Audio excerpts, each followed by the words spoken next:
We are live on Facebook and live on Zoom, ready to go. All right. Welcome everyone to the regular meeting of the Cohasset School Committee for Wednesday, May 3rd, 2023. We are here in the Learning Commons at the Cohasset Middle and High School. We are both live and virtual. Virtual is through Zoom, where you can chat and ask questions. We're also on Facebook, which is watch and listen only. And you can also see us streamed live on Cohasset 143 TV. And so with that, I will call the meeting to order and do a roll call. Mr. Kearney. Present. Mr. Carr. Present. Ms. St. Ange. Present. Vice Chair McClellan is absent, and I, Mr. Dial, am present. Aye. So we have a quorum. We'll move to the Pledge of Allegiance. I pledge allegiance to the flag of the United States of America and to the republic for which it stands, one nation, under God, indivisible, with liberty and justice for all. All right. This should be a fairly straightforward meeting. We had some good news coming from our annual town meeting earlier this week, and that we town approved our ability to have free kindergarten.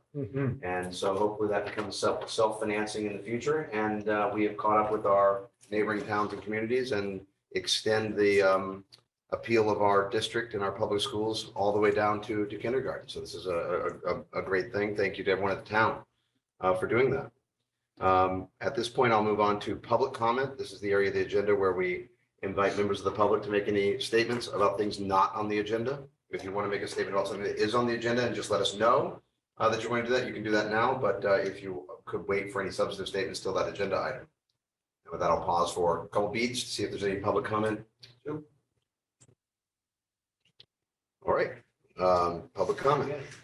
So now we have some invited guests. Mr. Langkow, our school committee student liaison report. Just as a quick refresher, you may remember from our last report, he worked on the lights, and I think we have a status update or comment on the lights. We have a status update there too. So, Mr. Langkow, I'll turn it over to you. All right. Well, thank you all for having me back again. It's always a pleasure to be here. So I guess I'll just run through some of my bullets that I have in this format here, starting with the school atmosphere. So, as you may or may not know, as Dr. Sullivan and I were chatting about a few minutes ago, AP exams they're upon us, and that's a big time for the juniors and seniors in the school and the few sophomores who are taking them. I think the first ones today were AP literature in the gym, and then computer science, I think, happened today. So very exciting. It's a stressful time, but I think that everyone is kind of excited to push through. And then after that, it's only like 30 more days left of school. But who's counting? Yeah. And then also seniors, I think I'm just adding on to that. We have a senior countdown in the Skipper CAF. And so there's 23 days left, I think, for the seniors. And so it's an exciting time for them.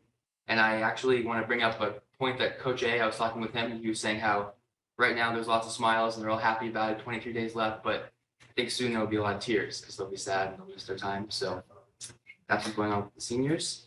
And then another part about school atmosphere, I would say, is today, as I'm sure you guys are aware, we had NEASC come in, and they came around in different classrooms and observed us, and I can actually speak from experience in my AP Lang class with Ms. Crimmins. We had a kind gentleman come in and observe us and walk around, and we were doing a group activity where we were all going around and prepping for our AP exam. And so he came around, he asked us some questions, my partner and I, about what we were doing.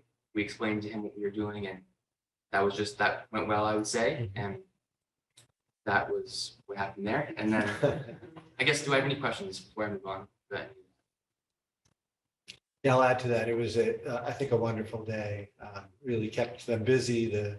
The steering team did a wonderful job setting it up, and all the teachers who were involved and other staff members clearly, able to show the wonderful school we have. So it was very successful, and very appreciative of Principal Scott and his team for all the work they did, and all the students for everything you do as well. So it was a good day. Then we have another day tomorrow. We're getting to the writing of the report piece, and then that gives us our sort of marching orders for how to improve. All right, so I guess after that, I'll move on to some activities that are going on in the school right now, stuff of that nature. So athletics, I don't have too much. I don't have any raw data about different records and stuff for the teams, but I can say just anecdotally from Instagram and other places that I think our teams are doing very well as usual. I can speak from experience. Our tennis team is 3-1, and we've had a few unfortunate rain delays and stuff, which is kind of why we only have 4 matches on the season. But we're a very strong team, and that's been awesome so far this spring. A quick arts update. I was talking with Miss A yesterday. We have Arts Night, which includes art and music, is coming up again for the springtime. And that'll include senior recognitions for all of their work that they've done. And that will be May 17th, just coming up. And then- Charlie, if I could just add, Yeah, of course. that's a school committee meeting, and their spotlight we're gonna have is a walk. We're gonna walk and see the art that's up and have Mrs. Moriarty will guide us on that, some students, and then we'll come back here for the meeting. So that's an exciting addition. Also, feel free to jump in anytime when I'm talking, I tend to go on and on, so. I won't do that again. No, I it's just, I okay. wanted to just give you That's what I'm give you an update on that, because I don't know if all the school committee do that. That's All awesome. right. An update about National Honor Society. So right now, we're kind of seniors, as they only have a few more weeks left. They're kind of wrapping up their whole process where they're turning in the last of their individual service projects and they're getting all their hours finished up. Another significant thing is that the NHS elections actually for next year, the officers is coming up the week of May 15th, and I will be running for president. So I'll be starting my campaign then, which is exciting. You gotta just start your campaign now. Yeah. It's soft opening, soft opening. And so I'll keep it brief, but I'm not sure I ever updated you because my last meeting was I was having the sports equipment drive that I told you guys about, and that was just a major success. That was at the Deer Hill Health and Rec Fair on the 26th of March, and we had so many different items, and it was awesome to see the families come in and to have everyone grab an item they wanted or two. And we ended up raising, I think, like around $300. And while that's not a huge sum of money, I think the good that we did of giving back to the community and kind of taking these items that would have otherwise been just kind of thrown away and repurposing them was very fun and rewarding for me to see.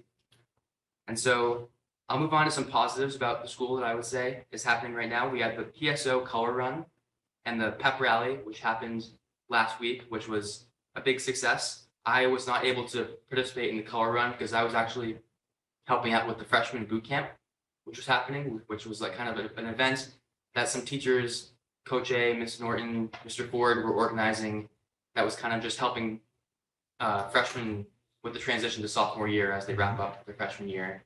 And that was awesome. And I really enjoyed working with the freshmen and kind of showing them the ropes a little bit about what sophomore year is like and giving them some advice. So that was great.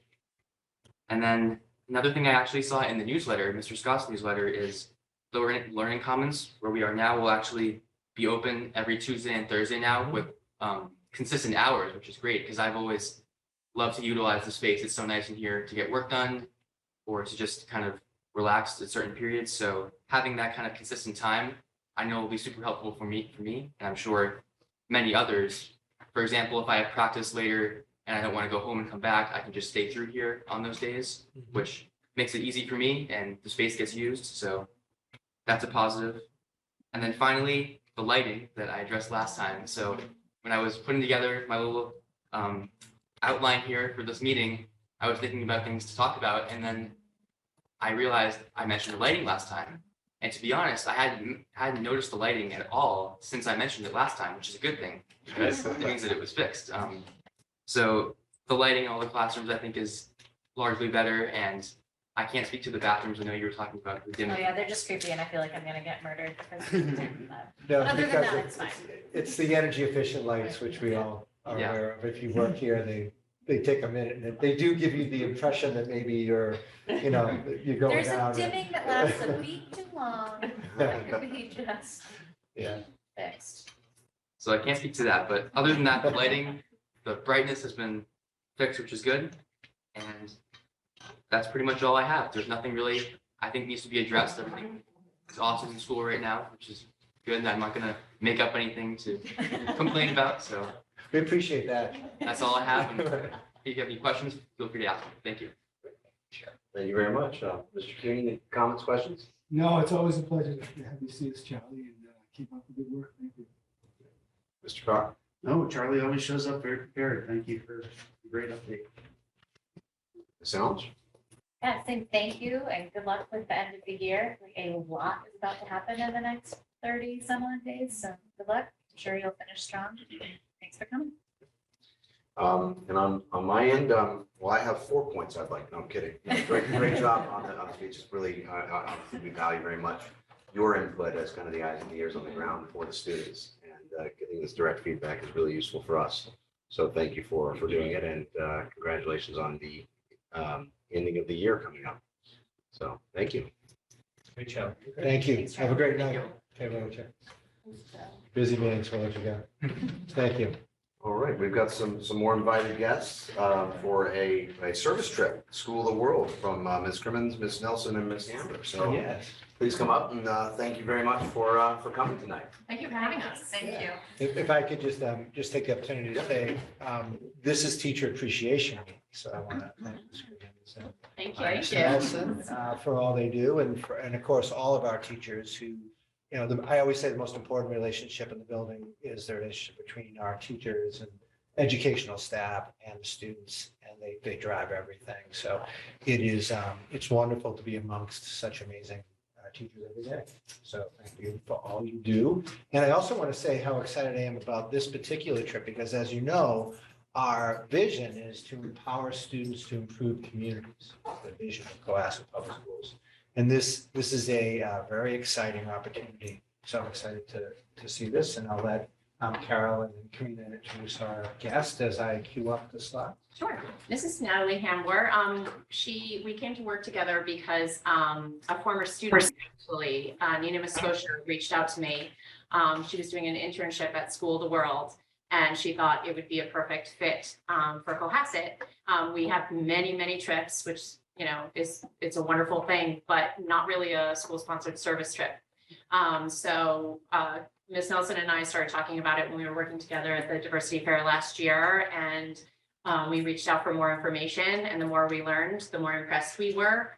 And so we're hoping to be able to bring the service trip to Cohasset and have the kids go in April of 2024 if it all works out. And just in the interest of time, we'll turn it over to the expert. Just an amazing organization. And so It's a great value on this kind of trip for the students, and a wonderful experience that I think it's unique in so many ways. So we are very excited about it. thank you for having me. Just give me a nod now. Yeah, you can go to the first slide. Sure. I will, in the essence of time, I probably won't go through all of these slides, and there's a video in here, so you can circulate it amongst yourselves as you might need to. I'm not afterwards. gonna see the video, actually. It's pretty kinda well wanna done. Okay, all right. Take your time, don't worry about it, No, just do your okay, thing. well, So yes, I'm Natalie Hambler. I am the Chief Operating Officer at School of the World. I've been with the organization for 9 years. I actually originally started in the organization running this specific service program, and I've since evolved. But we are a Boston-based nonprofit committed to solving extreme poverty through the power of education. And I think it's really important to understand who we are and what we do before actually knowing how the service program ties into that, just because it really changes the dynamic of not only the longevity and the sustainability of what the kids are doing, but also the whole dynamic just around their experience. So you could go to the next slide as well. And as many educators here in the room, you understand the importance of education, and primarily why we focus on education in the regions where we do. We have been working in Central America since 2009. We work in Guatemala, Honduras, and Panama, and really in rural indigenous communities there. So access to education, quality education is very scarce in those regions, and especially post-pandemic. That's what we're focused on now in terms of learning loss, in terms of overall programming. And we developed Teaching at the Right Level and Learning Acceleration program, which we can certainly talk about another time as well. But what I think is really important is around our public-private partnership, which is on the next slide as well, in terms of how we structure overall what we do on a day-to-day basis. I think also important to note is we have 4 of us here in the US. Majority of our staff is actually from Central America, in Central America, and working day to day in all of our communities. So we don't just build a school and leave. That's not sustainable. Nothing would change around education. And so we partner with the local governments in every country and every region where we work. and the local ministries of education. And they actually pay for 50% of the construction of the school. Then the Ministry of Education supports in terms of teachers and support of our programmings, and the local community dedicates the land to build the school. Then School of the World and our donors, and in this case, the students, our donors, are funding the other 50% of the construction of the school. And from there, we have a long-term programming that goes into place. So the next slide, I'll condense it into a little bit of a nutshell for you here in terms of our programming and what we do day in and day out as an organization. But we really have 10 years of quality education everywhere from infancy through 9th grade. And we focus, once that school building is built, our staff is in the community every day. We do parent trainings, teacher trainings, provide learning resources. We focus on digital skills and career path and entrepreneurship. And even on the infancy side, we're focusing on early childhood and school readiness. So there's a lot that goes into it day in and day out. And just kind of on an impact slide here, we've built 120 schools throughout the region and counting. We have many in production building right now. We've been engaged with almost 14,000 students that way. And then in terms of our service program, which we're all here to discuss this evening, because of how this service program fits into our overall mission, it really is a transformative experience. I have been working with students since 2015. Many of them have become ambassadors with us in leadership roles. We've had over 1,000 world changers, many from the Boston area. So Hingham, Needham, other places as well. And what I think is very different from maybe some other opportunities out there is that these students are actually funding 50% of the construction of the school. So they fundraise for their program. They're fundraising as a group to help build the school. And they're creating something that's a really lasting impact in that community. They're also learning about global citizenship. They're learning about service learning. They're learning about the challenges around international education throughout the world. And they're immersing themselves in this community. So it's not just a one-day trip to go visit a school or orphanage or whatever it may be. It's a whole service week. And the way that we structure it is because they are funding 50% of the project, we want them to see the final result and be part of the dedication ceremony. So really the ribbon cutting of the school. So the walls of the school may be up before they get there, but they'll be doing all the concrete work for the floors, the sidewalk, the painting of the school inside and out. They paint murals in the classrooms. So it is really hard work and they're learning along the way. And that's overall just an amazing experience for them. And I think it's really, especially for this age group, a great turning point in terms of learning about not only global citizenship, but they also develop skills outside their comfort zone and empathy and many different things that they really just kind of a little bit changed when they come back, I would say. A lot of them come back year over year and have sustained engagement, which is really what I think all of us in the education space are hoping for too. So we can watch the video now.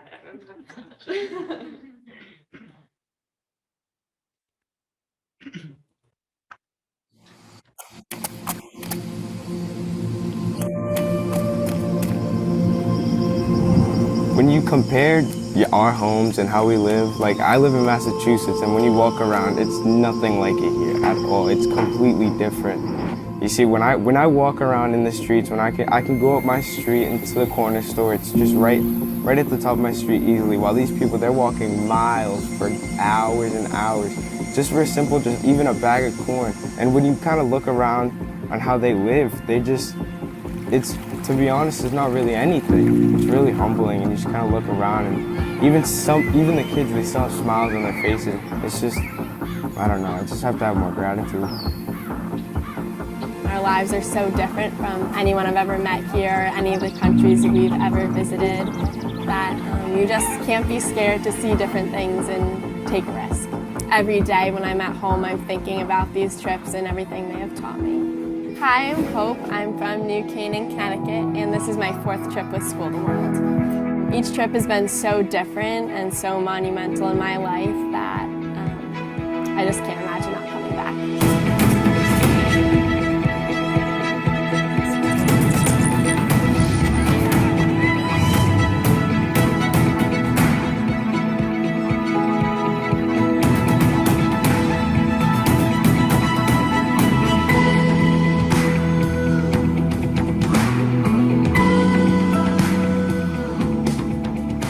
always been interested in this type of thing, but School of the World I think has like really built the foundation for me because I want to continue doing humanitarian aid and helping people in different countries basically my entire life, and that's like what I want my job to be. And so I feel like it's been so helpful for me at such a young age to be able to impact people's lives and to be able to do what I want to do for the rest of my life. And I think School of the World has had a ginormous impact on where I want to go and what I want to do.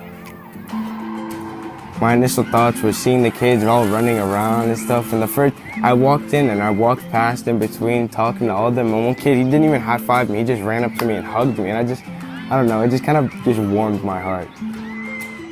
I think this program is really unique because you really get a true sense of what the country is like and what the people who live in the country are like.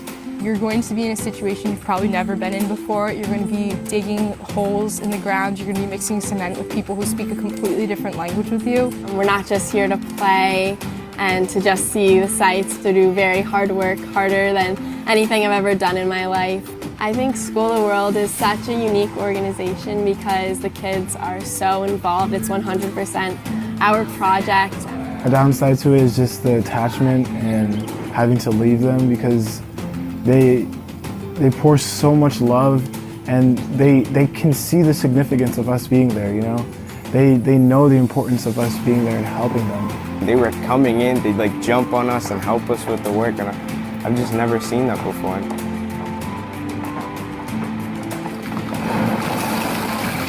Without fundraising, obviously we wouldn't be here, but it's like the power of knowledge for them is so special. And if I wasn't solely doing the fundraising, then it wouldn't feel as personal. But because I'm doing the fundraising, it's like I have a direct impact on their education and their ability to learn. So we have the volunteers in School of the World and the governments of the countries coming together to really push the school to succeed. The reality is, if you go to school and complete school, you can go so much farther than you can if you just work.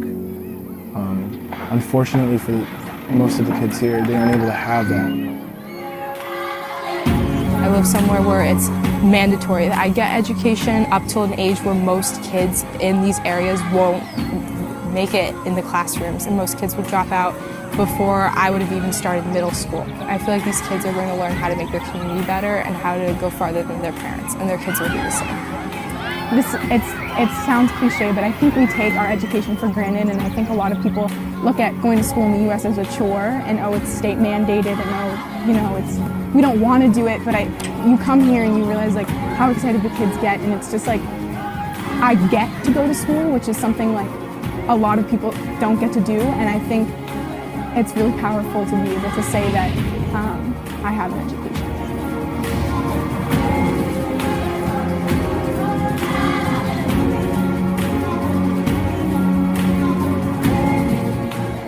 The work we do is really important, and it shows the kids that we care about our education, we care about their education, and I feel like it encourages the community to care about their kids' education too. School of the World has really shaped who I am as a person and has really shaped the path I'm on in life.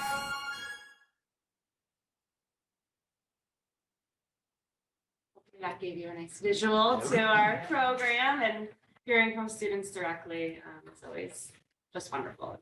The best possible scenarios, but those are definitely sentiments that we hear all the time, and I think this is what we really want for our students of this age group in terms of developing those skills at this age as well.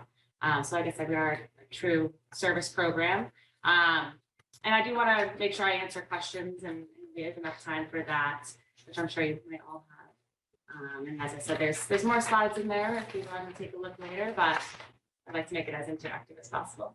So from our end, Karina and I would establish a club and help the kids with the fundraising and travel with them in April of 2024 as chaperones.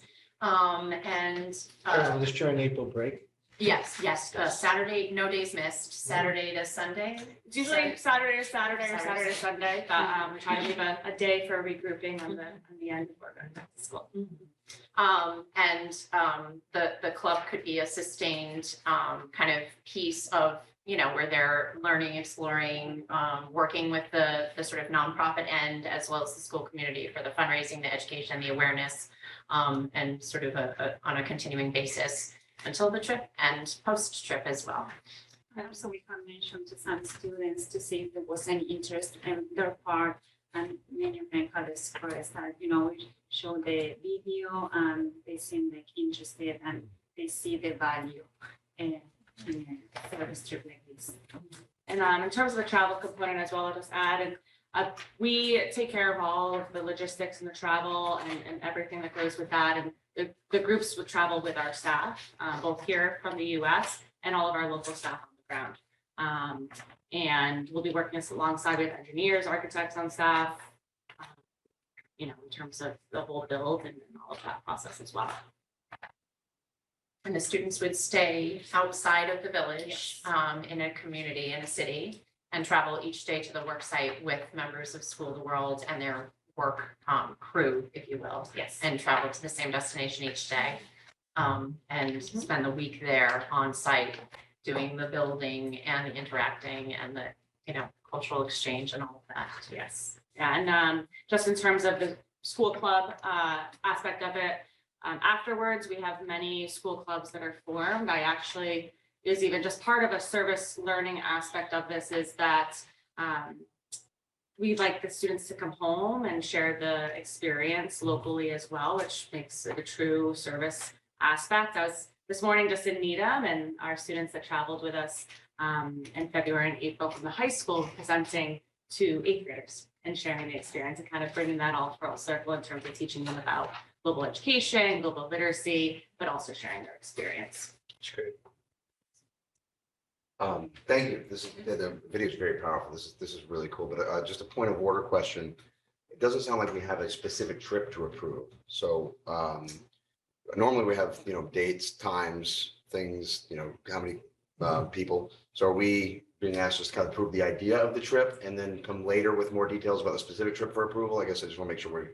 Sure, we did not want to move forward without school approval, so we didn't feel that we could kind of recruit for the trip or get the kids signed up for a trip until we had approval. So because it's unique and it's a service trip, it's not just a travel trip.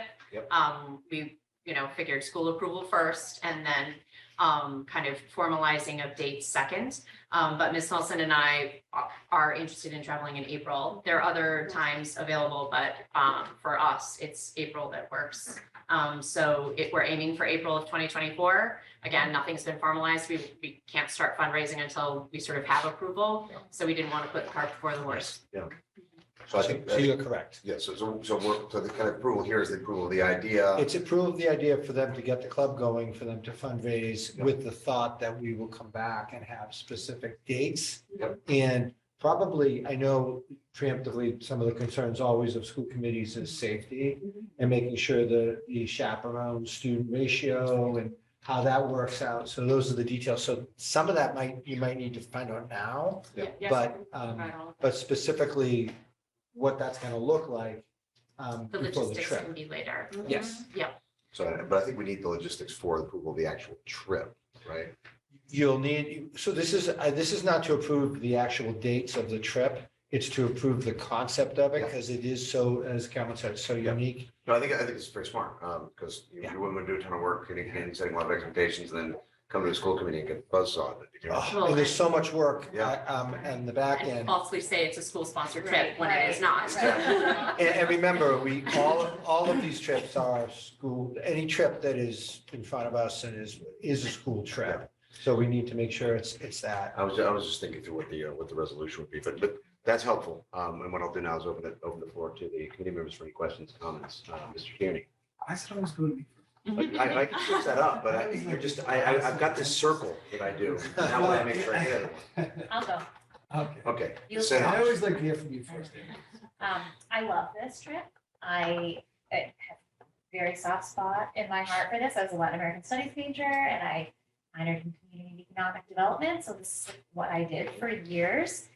And I think, especially in a place like Cohasset, it's so important for kids to leave and do hard work, both physically and emotionally. And that's the kind of experience they're gonna have there. And it encourages them to leave again and keep doing that and try to use all of the things. We're so lucky here and use that luck and go spread it and also be grateful for what we have. So I think that this is a really nice opportunity. I also love that there's a sustainable element to it in the club because I think with any trip and any travel, it's really important to prepare and educate oneself and then also reflect and learn and continue on in that trajectory. And so the club will help do that and will make it so that kids can perhaps return or teach other kids about it and have multiple grade levels working together, which is also really nice. Is that your vision to have many? And Because also the impact that can have to other students, what they hear from the students that Yes. they have done the trip. It's like we Yeah. could say so many different things, but when Yeah. it comes from the students, the impact that it has in other students is Yeah. very special. Yeah, yeah, and even in the video, I think, when the kids are speaking to it and saying, oh, it's kind of cliche, and like, it's like, I feel like just kids who are teens and early 20s have this experience and have this revelation and learn that for themselves, like, hear a million people say it, but to go through this experience is really, really pivotal for many kids, so I think it's a really important thing to start and bring here. We appreciate you being willing to put in a ton of time for that. This is another reality, right, that maybe they're not used to, so having that Absolutely. experience, that there are different ways of Absolutely. living. Even just like, just like from a sensory perspective, showing up in that Central American country is a really huge change. Do you know, so on the, with the when, are these dates like, if you go in April, then you're going to Guatemala? Yes. Okay, so it's based on. Yes, and we do that, I think eventually down the road, we probably will offer 2 countries, different weeks, but weather and when we can travel Absolutely, there. yeah. And then just also in terms of our bandwidth and our staff down there and where they move around too. So, Yep. yes.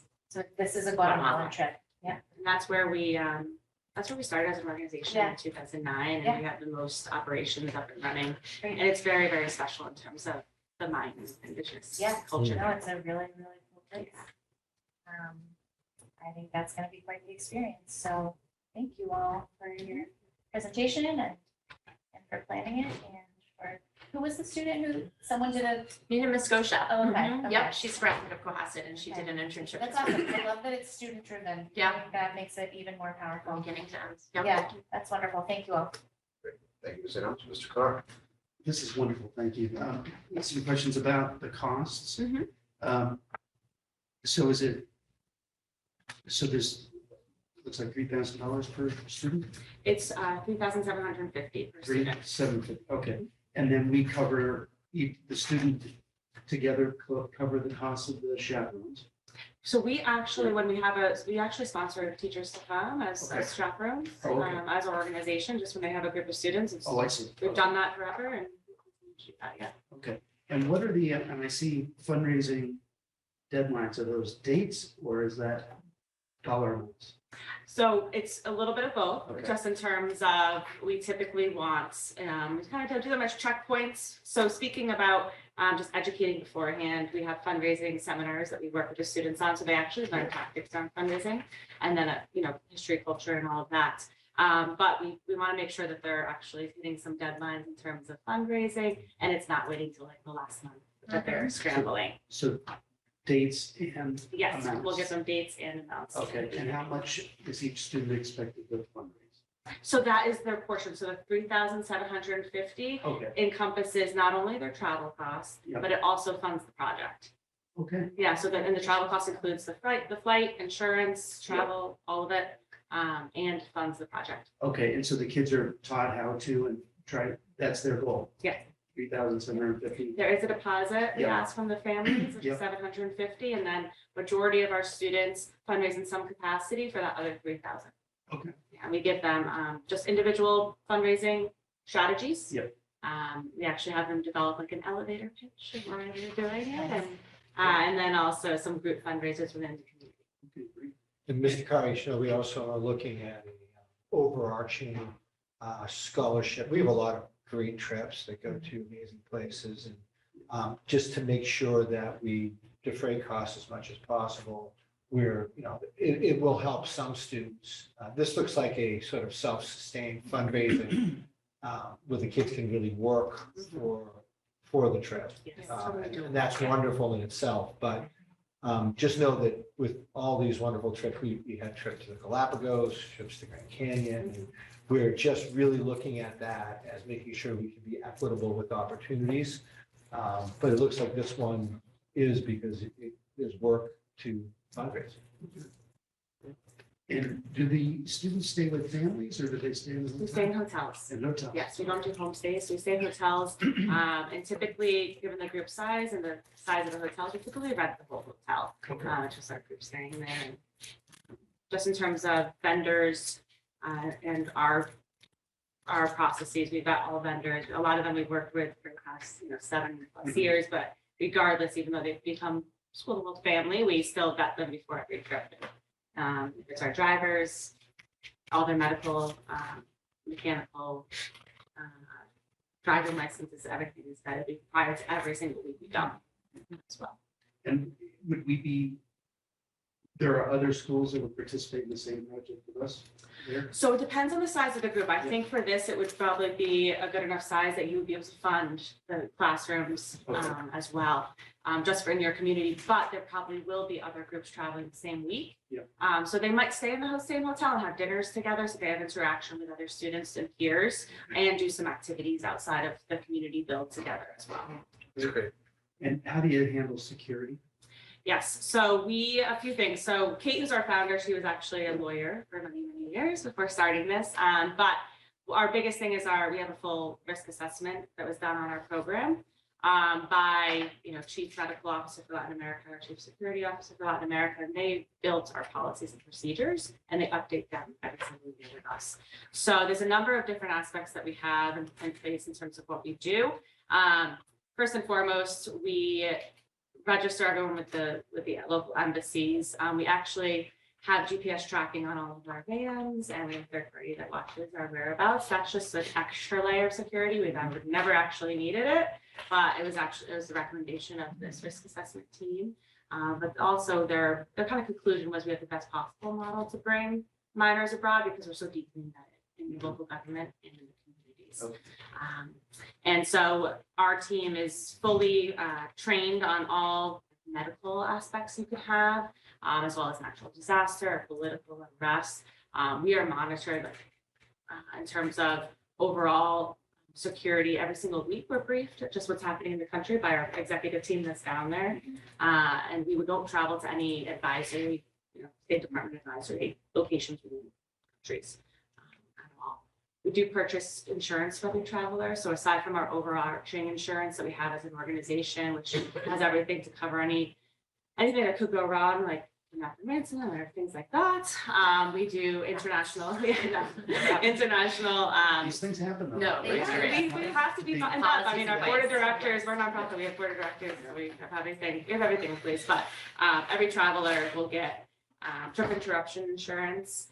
Which just is your overall trip interruption, but also international medical insurance, which includes evacuation services should that need to happen. So yeah, we have a number of aspects in place around there, and that's obviously safety is our number one concern as well. And what's the ideal group size? Ideal group is about 20 kids. Okay. That 20 kids could fund not only classrooms, depending on how many classrooms are needed, but could possibly also fund the playground, which is really special as well. That's great. Thank you. Thank you, Mr. Carr. Excellent questions. Mr. Kearney. Yeah, The floor is now yours. Yeah, and because you guys all ask such great questions. First thing my kids would ask is, what about the food? He's right. That is the kind of question we usually get. Would it be more international, or would it be something of cultural food, or would it be like, is it included, or? Yeah. So first and foremost, I will say also in terms of just health safety, we do bring nurses from the US with us. So we do sponsor them. So if there's a nurse in the community that might want to come with the group as well. And our staff and adult ratio, just to answer your point before, it is policy-wise 1 to 6, but typically when we add all of our staff locally, it's more like 1 to 4, 1 to 5.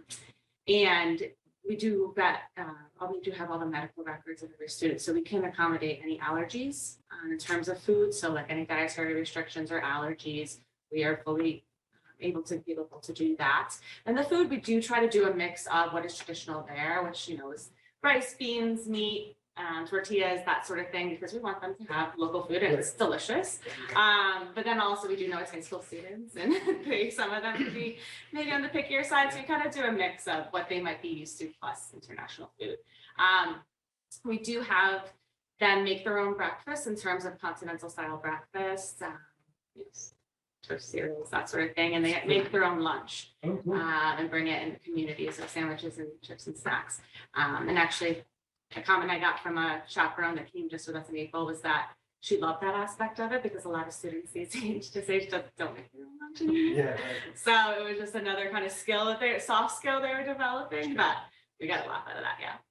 And the other thing is, you say following the CDC guidelines as far as vaccination shots.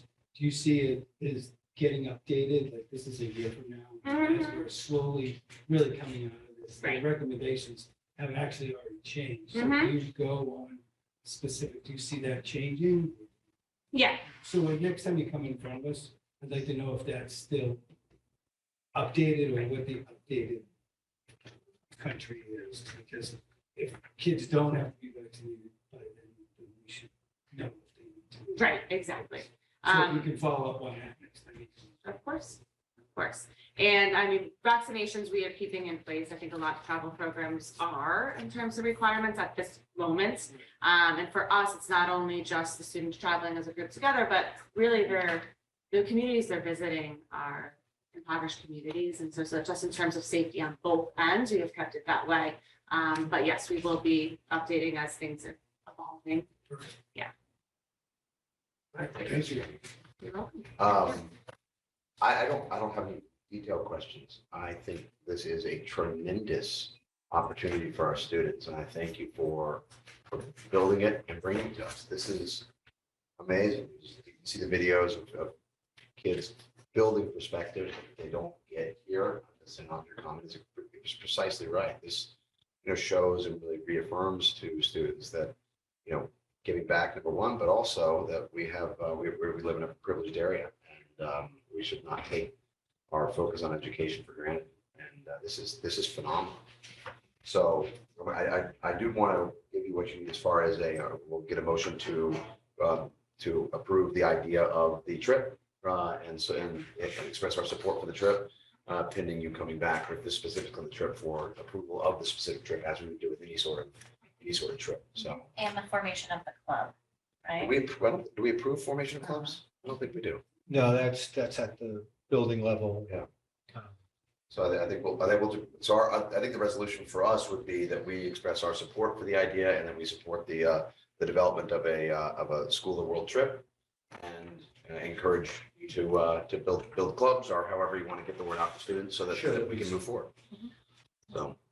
I have a Any other question. comments? Timeline, are we, since we know that there is some student interest, we can, as far as fundraising, we would want to get it up as soon as possible. So we can start doing all of that, start the fundraising, start the club, and then timeline wise, how far in advance would you want us to come back with exact dates? Because they're pretty set. So we can find out how many are signed up, or, all of that. So I'll defer to Dr. Sullivan. Whenever you have them, that's what we need. Okay. And so, and whenever we'll need specifics of like how many students, Where? how many, who else is going along. So once you get those commitments, we can As soon then as we- assess the Okay. assess the trip. But No, I think that's exactly right. And because you want to give the school committee enough time, yourself enough time to, if they have some adjustments or some questions that you want to give yourself enough wiggle room to be able to make those adjustments. Okay. So I'd say as soon as you pick the date, and that, this trip is gonna happen because you've done the proper fundraising, I would put it in front of them. And do you need definite numbers or definite travelers? And then if that number changes and I think we need definite dates Yep. and locations. Yep. We'll want like agenda, logistics, what you were saying. I mean, it sounds like stuff you'll have pretty Yes. ready to Yep. hand as soon as you're going. So For other trips, we kind of have like a maximum number and then guaranteed ratios is what we Okay. The decided. ratios have been important to the. Okay. yeah, I mean, really the focus, I think, and it's our vice chair who really focuses on this, is on making sure we've got the right supervision. Right. You know, boys and girls traveling together, these sorts of things. And it sounds like you have this well at hand. But it's questions that really need the full details of who, what, where, when. And again, it can be a range, you know, and we can talk about that, but And correct me, I know you said, I know Hingham does this trip. And other, do you know of others, local communities who've done this? Lexington, same on. Winchester and Needham, we do have, those are like a prominent schools we've been working with for a while. And then we do have students, I mean, this program has grown so much just through the experience of word of mouth. Yeah. We have students that maybe come on their own schools just to support them and share the opportunity. But yes, a lot of Boston area. It's a very well thought of trip. I know Principal Scott was in touch with the Hingham principal. And it was really well supported there. If there aren't other questions, comments from the committee, Could, when you do come back or whenever you're ready, I think it would be great if our police could review your threat assessment. Okay. Just have them look at that. So I think that would be good. That's good. However you want to do that, we'll get an officer assigned. Okay. Any other questions, comments from the committee? Hearing none, I'll entertain a motion to approve pursuing a School of the World trip so that the fundraising and socializing can begin. And then pending coming back for approval of the specific trip details as with the other trip. So moved. Motion made by Ms. St. Ange, second by Ms. Carr. All in favor? Aye. You have your approval, please. And really, thank you very much for putting this together for our kids, and thank you for bringing it to us. This is a phenomenal opportunity, and you have certainly the support of the committee, unanimous. Thank you so Nice much. presentation. Thank you for fitting us in as well. We appreciate it. Of course. Have a nice evening. You too. Thank you. All right. That knocks off A, B, and C, our public comment, invited guests called order. So we'll move on to school updates with school news from our superintendent of schools, Dr. Patrick Sullivan. Yes, thank you very much. I obviously highlighted the fact that we have Teacher Appreciation Week this week. Actually, I should show this first. As part of Teacher Appreciation Week, we also were able to appreciate our principals on Monday. Monday was Principal Appreciation Day. And this is I think a really nice picture of Principal Mills, Principal Farrell, Principal Scott, and Principal Sullivan. The bus is not coming at them, just so you know, as background, but I can't say enough about the leadership that these four have provided in the years I've been here. I'm just extremely proud of the buildings, and it gives me a chance again to mention Teacher Appreciation Week. They're the backbone of everything that happens in our buildings. And it's nice to see the collaboration on a daily basis between these four individuals and their schools and their teachers. So thank you, teachers, and thank you to all those wonderful principals. And I just wanted to update a couple of events that happened. Charlie did mention, Charlie's updates are awesome because I'm just like checking things off. I'll say that, I'll say that, I'll say that. But I did want to just show a couple of. What's that? So you should be working in central office. Well, over there. maybe down the road. Maybe he's got what, 5 years, and maybe I guess. we'll hire him. Scoop him up. But he's on to great things. I can tell you right away. But we did have a wonderful Deer Hill art show. I know I did see, because of your kids, I saw Ms. St. Ange and Mr. Dial and Mr. McClellan. But never there. directly together as to avoid a quarrel. Correct. They were all in different places. Did a nice job keeping separated. Independently appreciating. Yes, we were. Exactly, but it was a lovely event. I really want to thank Ms. Berman. It's more than just something she does. It's truly a labor of love. You can feel it, and the event is really tastefully put together. She hangs every piece herself. She not have does, volunteers yeah. come She in. hangs every It's so picture. important to her. And also, I had my art in Favorites Night when I was in in Deer Hills. So Yeah. that means she's been doing this for over 30 years. She has, and you'll see, actually, Miss Berman is right there in the Talking to a former student. lower corner, talking to a former student, and you can, anybody who's an alum could walk into Deer Hill, of course, with a proper security badge, and can see the, what is it called? Installation. The installation that they do every year, going back 30 years. And there were people there who were doing that, and it was, who had their own kids. Right, looking for their. And looking for their art and showing it. It was just wonderful. And the art was great. You could really see the curriculum and what the kids were trying to do with the various mediums. And there's the unveiling right there. The students in the orange standing up and unveiling the artwork. And each student has a representative tile. So it's nice. And it's really decorates well. I loved the student reflections. This is a lovely one by Kieran Burns. I love art because you don't need to be a really great artist to make an amazing piece, but if you create enough art, you get a lot better. All great artists started with a scribble. I feel like I've gotten so much better since third grade. I love that. All great artists started with a scribble. It's kind of relevant in a lot of ways, right? But it was great, and it was student run. You had students selling favorite buttons, and this is Mr. Berman. Yes. And Berman's husband, who's a professional musician, who does this every year and plays piano in the background. You may not realize the connection there, but it's really appreciated. Principal Sullivan speaking to the crowd, and just a lovely night. And there's your student volunteers. They're very happy to show off their art and to show off their school. And I love that pride. So polite. Yep, Showing people around. Very well spoken, really well. The Cohasset kids are so well spoken. They're just astounding. It really amazing in that way. I love that. That was just before I took a picture of that no peeking, because that was the installation. You can see other installations. And then, of course, we had the color, the first, and those are our kids.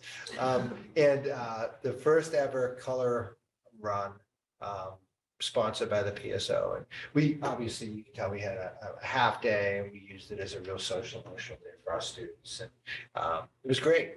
We had, and I want to thank Tara Vongus, Tracy Kearney, and the entire middle and high school PSO for sponsoring the color run. It was certainly memorable. And you can see the parents for helping to splash the kids. They had a really great time doing that.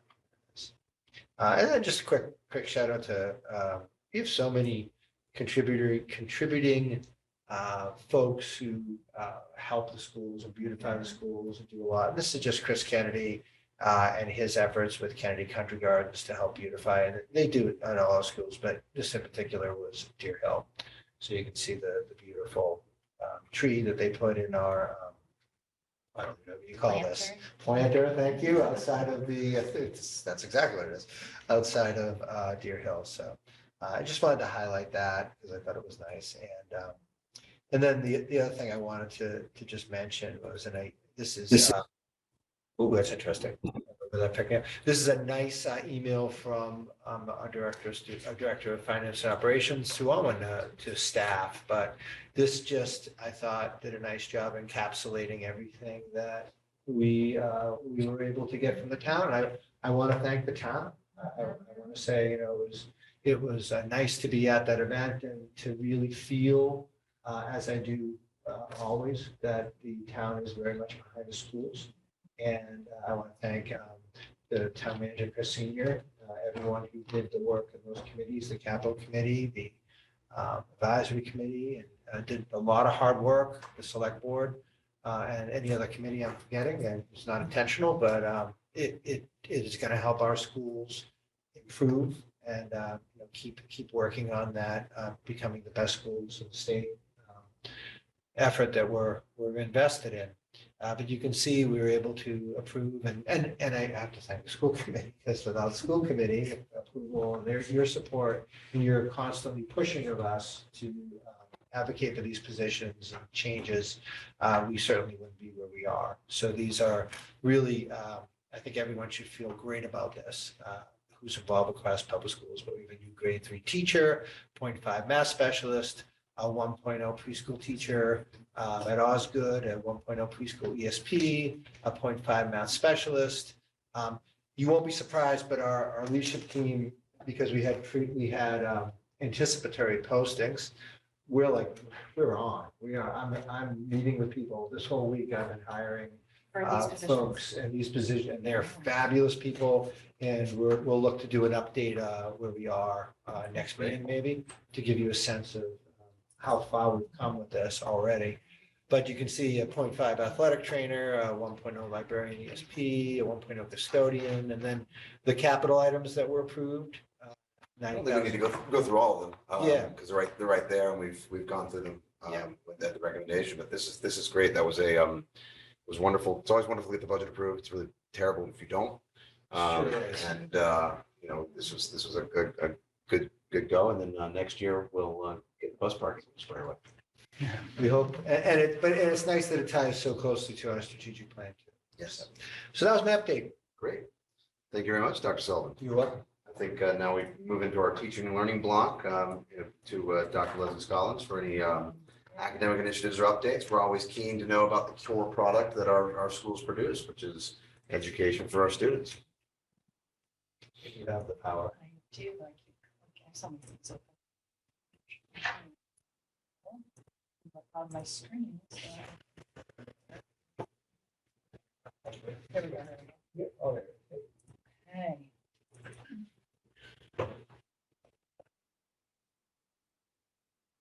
right, so Charlie took a few of mine, so I will quickly go through those.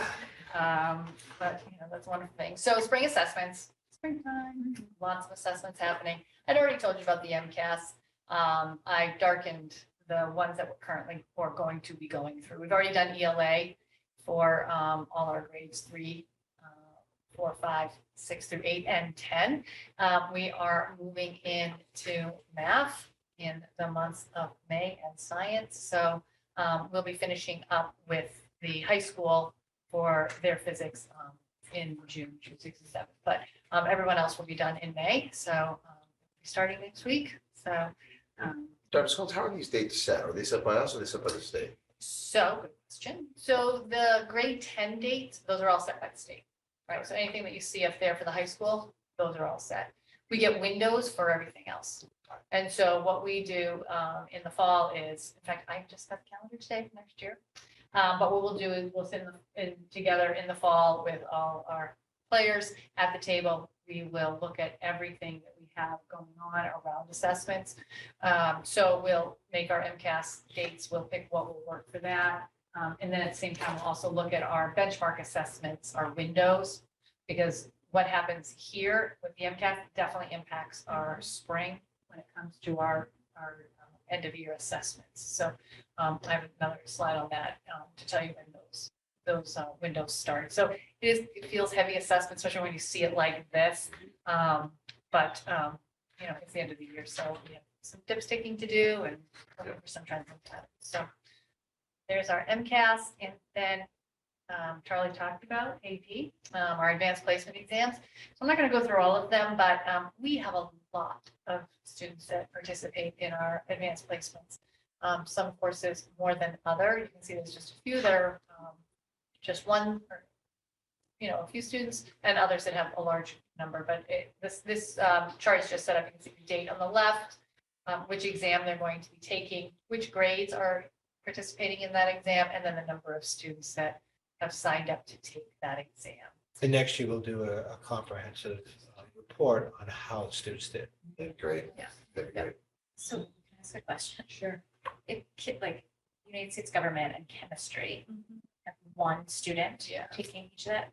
So is it a class of one, or is that class going on and others are going to opt into taking it another time, like next year? Like what? So this is just a student, like the chemistry, just a student who wanted to take it at 10 because they just finished their chemistry. So they just existed on today's the day. No, I know how AP exams work. Yeah. Do we have a class of one student? No, they're just opting in. Okay.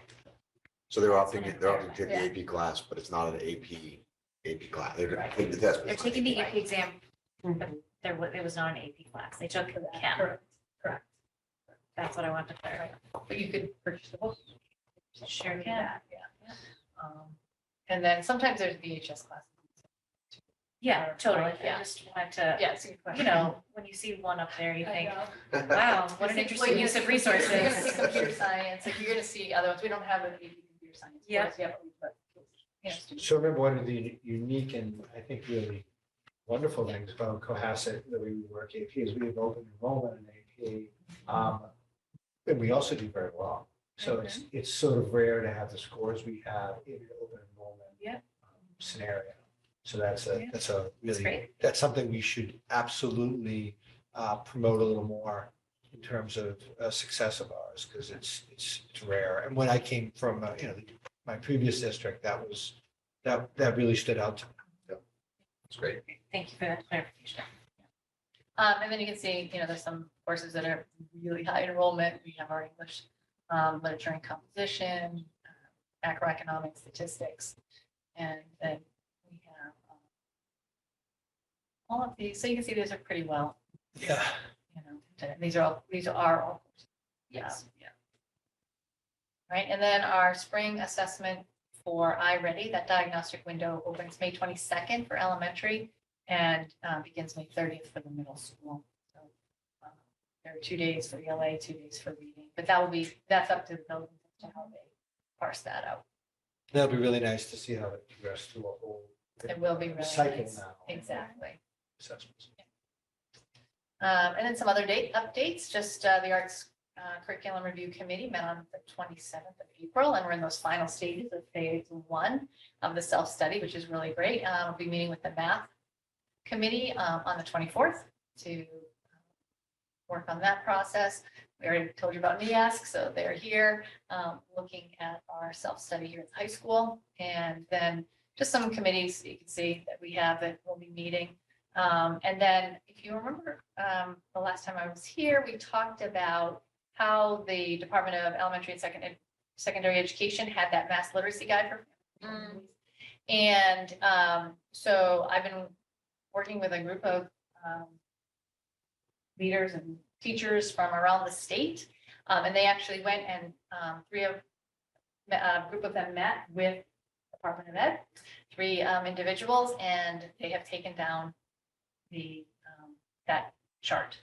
They really heard what we were talking about, and they are going to collaborate with this group, the group that I'm working with, and Department of Ed. They're all going to work together to make something that's really, really helpful for everybody. So Remember, that was that family chart. yeah, I can pull it up if you want it, but I have, but I Yes. talked Things, about it. good answers, bad answers. Yep. Yeah, so, and I didn't put it up on the website because I was waiting for this to happen, so I'll be excited to see what happens, and I think it's really nice that the Department of Ed is really, Shows they're listening. they are, and they are listening, and we have really had some good dialogues with them on other things. Just one of the transitions that will happen will be 5th grade students moving to the middle school. And so just here's an outline of what's happening with Mr. Mills and Mrs. Sullivan have worked on.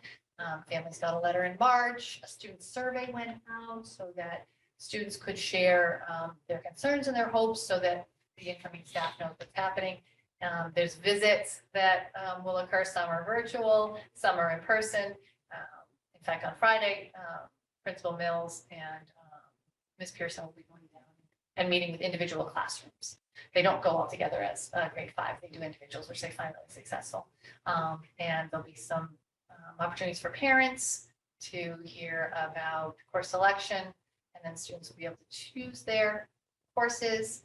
And then teachers get together, 5th grade teachers, 6th grade teachers get together and talk about that kind of that handoff of their students. And then the students visit the middle school in June. So it's a really comprehensive transition. That's great. That's really helpful to all. And then Principal Farrell, Principal Sullivan, and our 4th grade teacher from Deer Hill, Erica Parrell, they were awarded a grant to attend a writing retreat today, which is sponsored by Teaching and Learning Alliance, the group that we use for our professional development for our early literacy. And so they were there today. And great. so they were really excited. They had lots of people that apply, but Yeah. but those were the ones that were chosen, so And it's good. this is great because if I recall, some of the things that we had talked about is writing, focusing on writing. And It so is. here we are. I just love pointing out some of these things where it's, issue into action. Yeah. So this is great. Thank you. So, yeah, so that's my quick update. Any questions? Anything? I'll start with Ms. St. Ange. I appreciate the update. I also really appreciate how, because it's happening to my family personally, but also I think the district deals with transitional times in education very nicely. Be it popsicles with the principal before kindergarten, or, I feel like it used to just be a move up day, right? And you show up and you look nice and you pop in for a half hour, but just the gradual step by step, really letting kids in on it, letting parents in on it, what's going to happen, what's to be expected. It really eases the transition, and I know it makes the kids feel better. I was talking to a few kids after they did their survey the other day. I have my middle school transition timeline on the bulletin board at our house. It's on my fridge. Did you guys do your Yeah. survey? How did that work? When did you do it? What did they ask? And kids were like, yeah, I really like that. They asked all these different categories, and here's what I said. And that's so great. It's so nice because I feel like it's just a really nice shift in education. It's not just like, show up and figure it out. It's like, we're gonna walk you through it. And I appreciate it as a parent, but I also appreciate it at a district level that it's being thought of and anticipated, and the kids are being kind of shepherded through each step and not just showing up and seeing what happens. So thank you for that. I'll share more transitions later on. Please Great. do. Mr. Carr? Great, wonderful. Mr. Katie? Yeah, we're living in my house as well. Yeah. 8 classes, the kids are in studying. I also wanted just to FYI that I guess the SATs, you need to sign up for them because we found a place in like Waltham that we have to stay there overnight, which is probably okay, but I just wanted just to shout out there that it's filling up fast. So we were surprised. Yeah, it is. We almost didn't get an appointment. One of the things we're looking at as a possibility, and, this could be future discussions, is there are districts that do SATs during the day Oh, wow. for their students. And Principal Scott has already approached me, and I also Yeah. Dr. Talking about a Scollins prep about course that as well. possibility. There's good and bad with that. I mean, it's a day, it's an important day for our students, but it obviously impacts the instruction of that day. So we're talking about it, and we'll certainly bring it for discussion here as well. Just for convenience though. Right.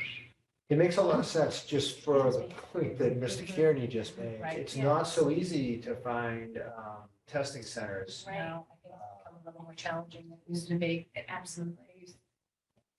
They fill up. I also just do want to make a comment of like, the kids are kind of stressed out over all this too. Like, it's just, they take it really serious. which It's a is lot. Great. However, sometimes it's like, guys, chill out a little bit. Like, I think especially in my house. Like, Absolutely. it just seems like I just can't wait till they're over and the kids can, between sports and everything that they're doing. It's a lot. It's a lot of high stakes, and Principal Scott and staff are really in tune to that, as you know, but it is a fact. Yeah. They So have, just urge students to just keep perspective and they're great. You guys are great. Right. They're prepared. Just let it happen.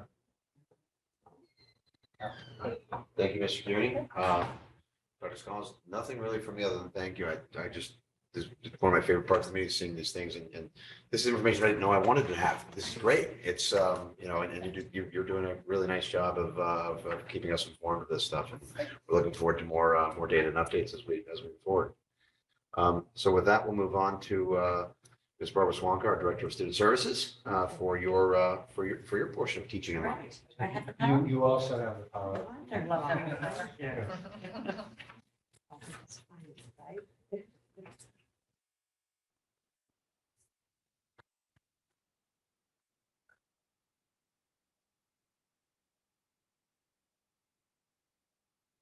All right, so the first thing that I wanted to share, you have in your packets as well as up here on the screen, and it is the data that I present every month. So this is the data from the month of April, our meeting types and where they took place, the elementary, the secondary are out of district and the results of them.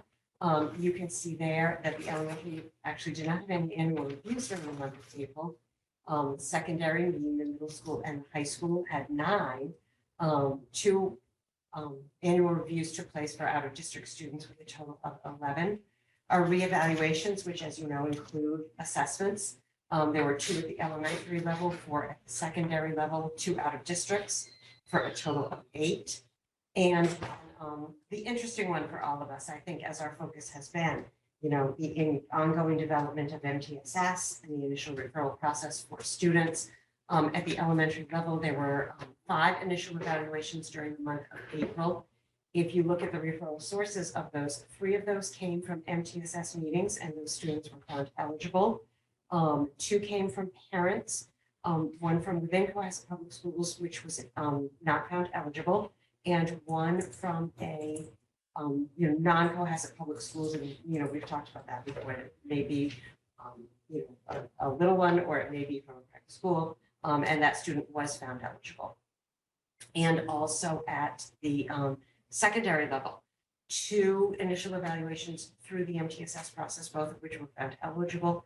2 from families, both of which were found not eligible. And I have to say, I always kind of converse with my team chairs about the non-eligibility students and what does that mean and what kind of a conversation goes on and what are the next steps and what are the feelings around that. And people felt very, very good, very positive around those things, which is always a good thing. But it's just, really gratifying to see as we have gone through this year, that MTSS process and that the shift in terms of coming to initial evaluations and eligibility through MTSS versus through parents, and that growing trend of our MTSS process as we fleshed it out, really kind of working in action there.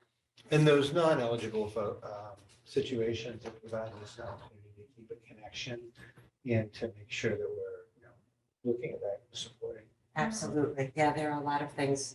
Just because a student may not be found eligible for an IEP doesn't mean that that's the end of the road. No. Yeah. So, that was our update for this particular month of April, and I'm happy to share that with you. I don't know if anybody has any questions or comments around that. Anything with the committee? So, Not about the April update. Okay. one thing I just, Mr. Wonka, as we approach year end, one of the things that would be interesting for me is a kind of an aggregate summary of the data. The meetings would be interesting, but really what I'd be interested in is at the end of the year, how many of the referrals came in and how many were eligible and how many were not eligible. This kind of 4th row that you have here. I think seeing some aggregate numbers Yes. would be really helpful. So Excellent. thank you.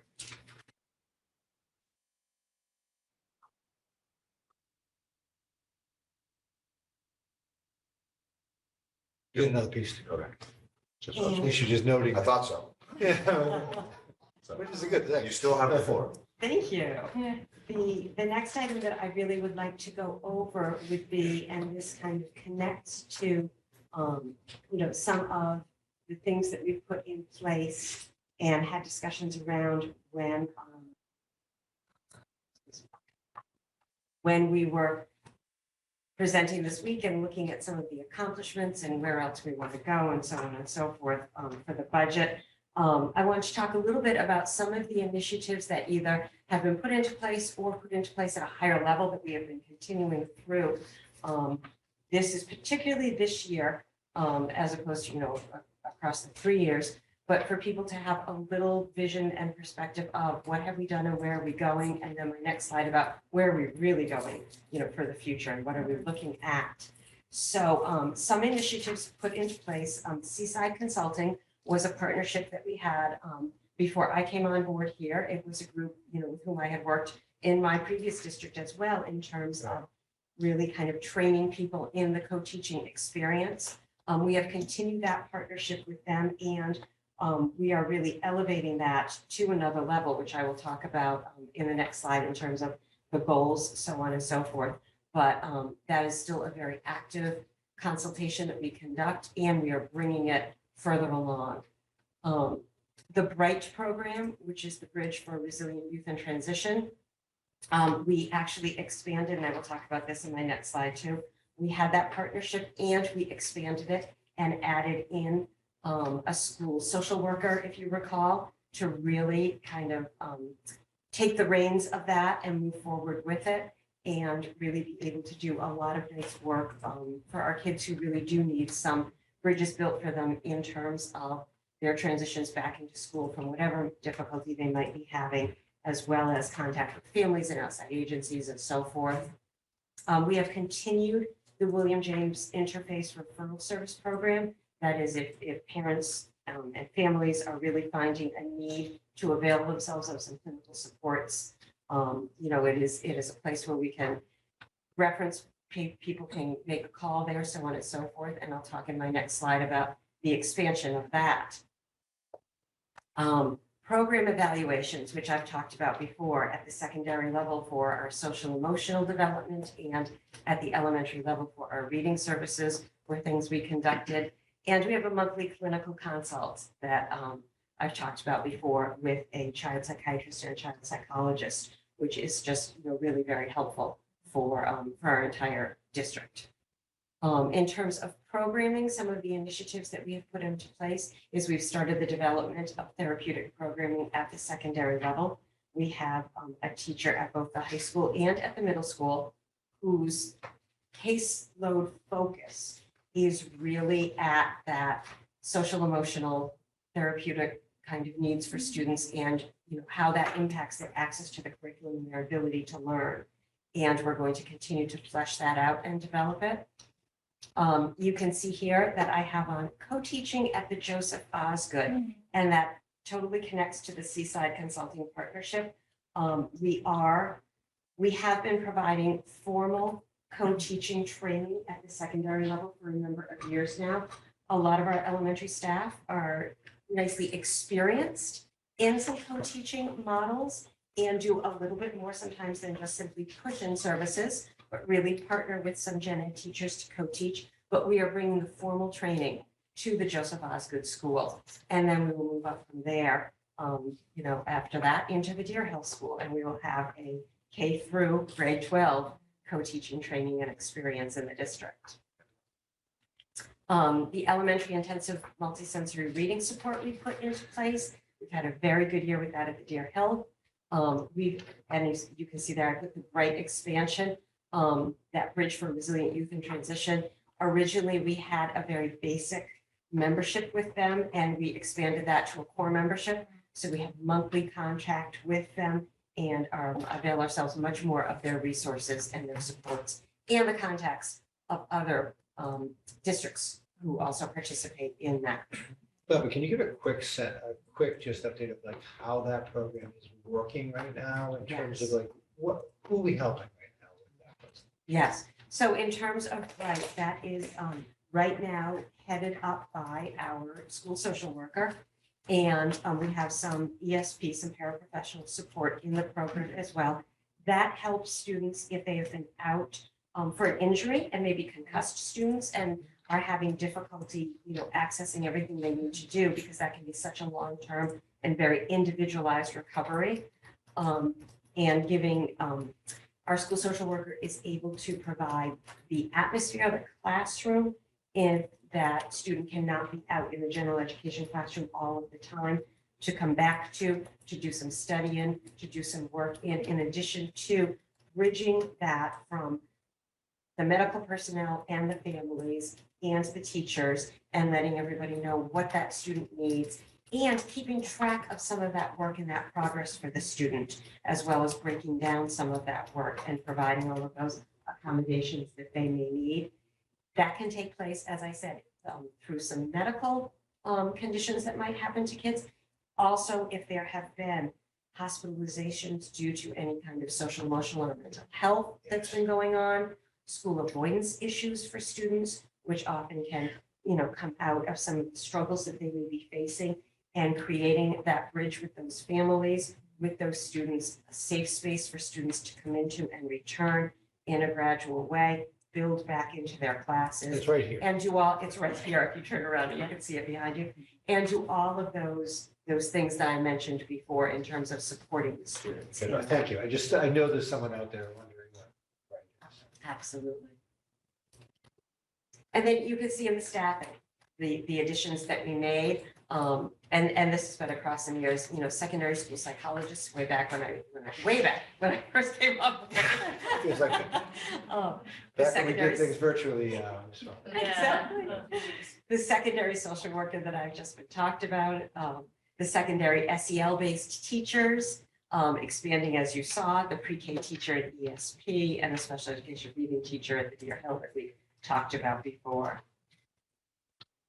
And if we look ahead into goal areas for developing, again, continuing really to build out that right partnership and expand more and more into that and taking advantage of those resources, not just continuing it, but do we need to go deeper into that and really keeping an eye on how do we need to continue that development.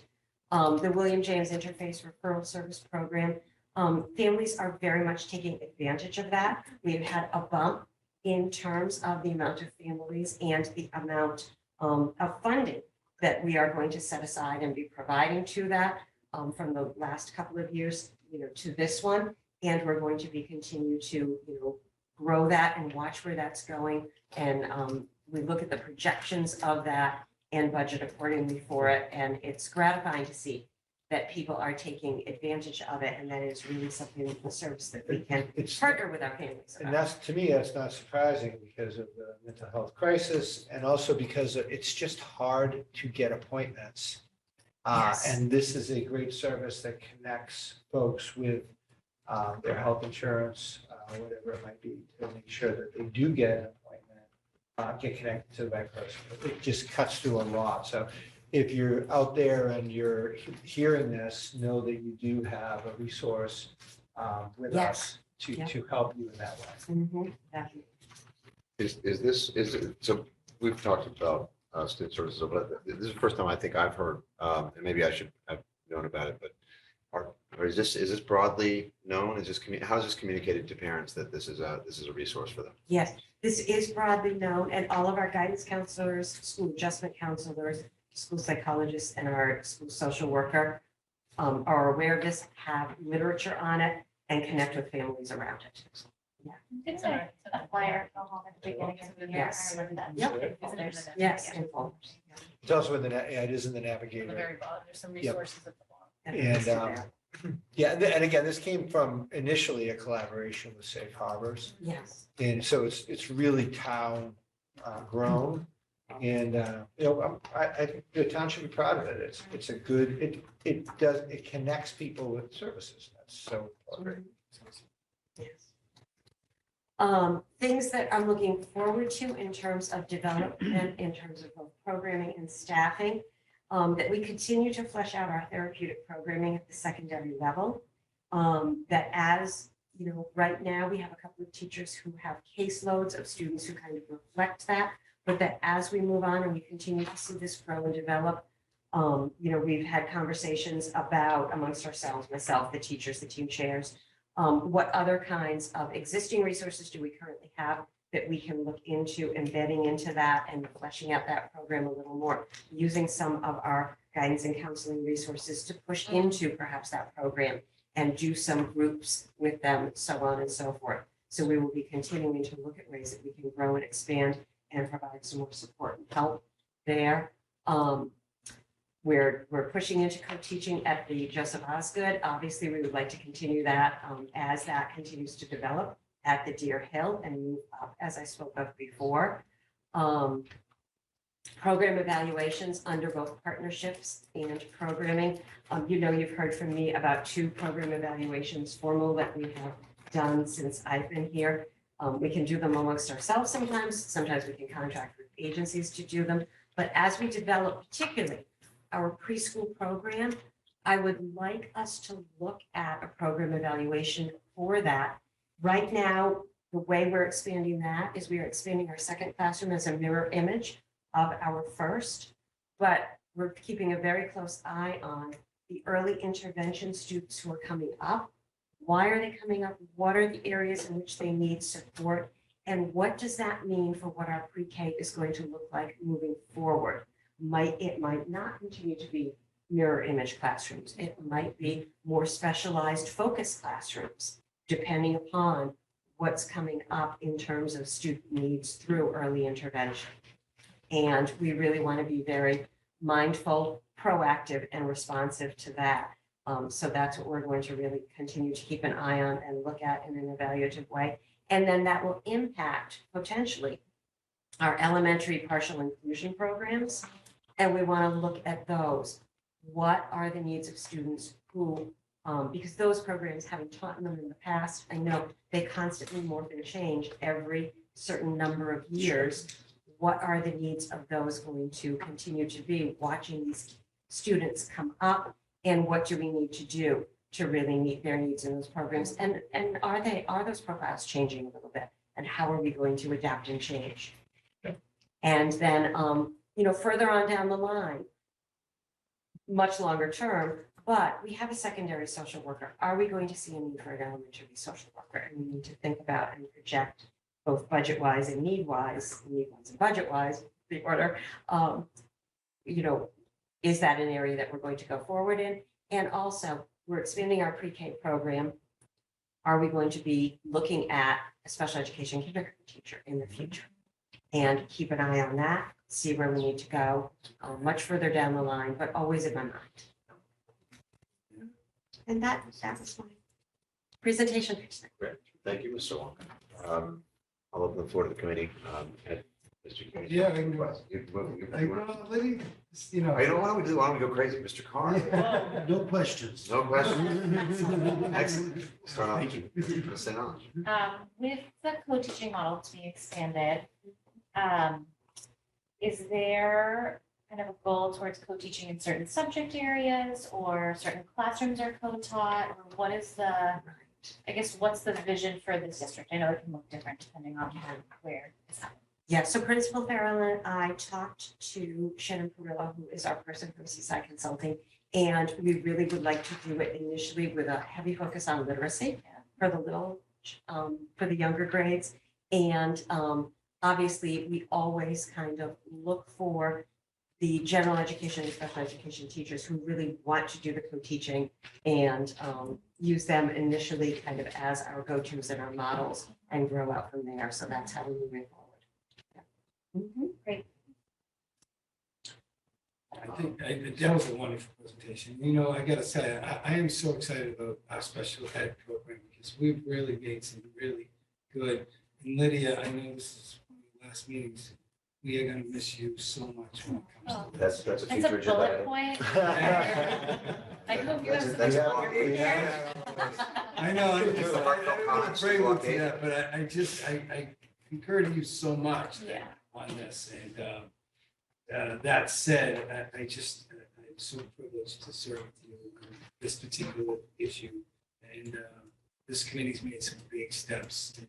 We got a team. I love hearing the idea of especially the pre-K, focusing on the pre-K, because if we can catch this early, this is big.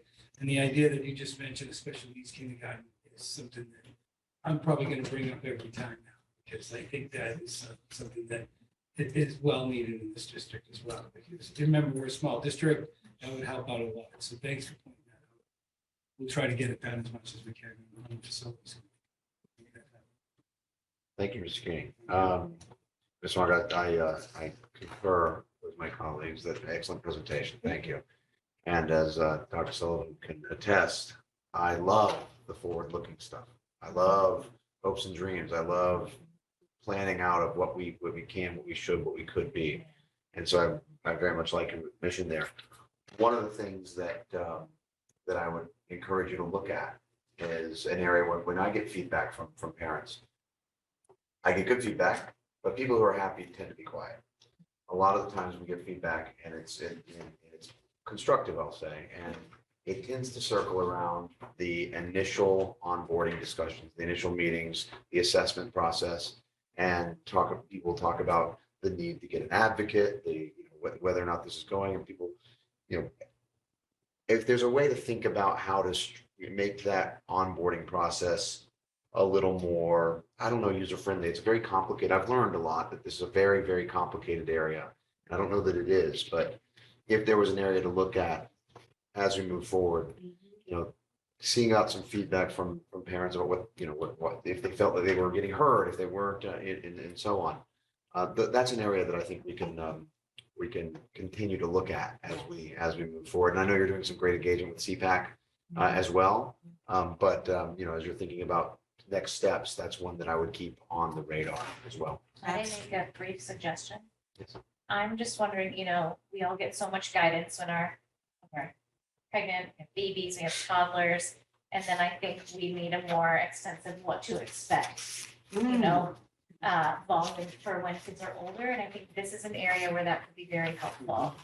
What to expect when you think your child might need to be tested, what to expect when you think something's going wrong. So I think that just some bullet points, we can all Google our hearts out and find whatever we want to find, which may or may not be helpful.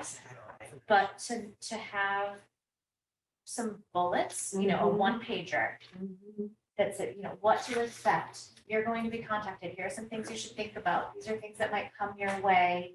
Make sure you check your spam folder, just kind of those things to help people become a little focused. And then they can even print it out or have it on hard copy and check it off. I think probably all of us have 1,000 things going on, and just to be able to wrap our heads around how we're helping our children and how to prepare our thoughts, because I don't know, like going into a parent-teacher conference or something like that, so many of us make notes and come prepared with questions. It's so nice to be able to pre-think. Yes. And to know what might be next, and it eases some of that anxiety and then de-escalates, I think, for everybody on both sides of the table. So Absolutely. just as I like simple- I that don't, even though I'm moving on in my term, I'd be happy to consult with you. I on this. love Yeah. We know who you are. Yeah, I will be charging an hourly rate now that I'm on. Let's do that. I'd be happy to talk to you about that. I kind of think about what might be helpful. I would on love that, because I know we send out, preliminary agendas ahead of time to give everybody an idea of the order of the meeting, but it's not the same. And an initial Right. evaluation is so emotionally laden. Yes, and even It before really the is. meeting. Exactly, Like and that understanding, and it can be confusing, it can be, anxiety ridden.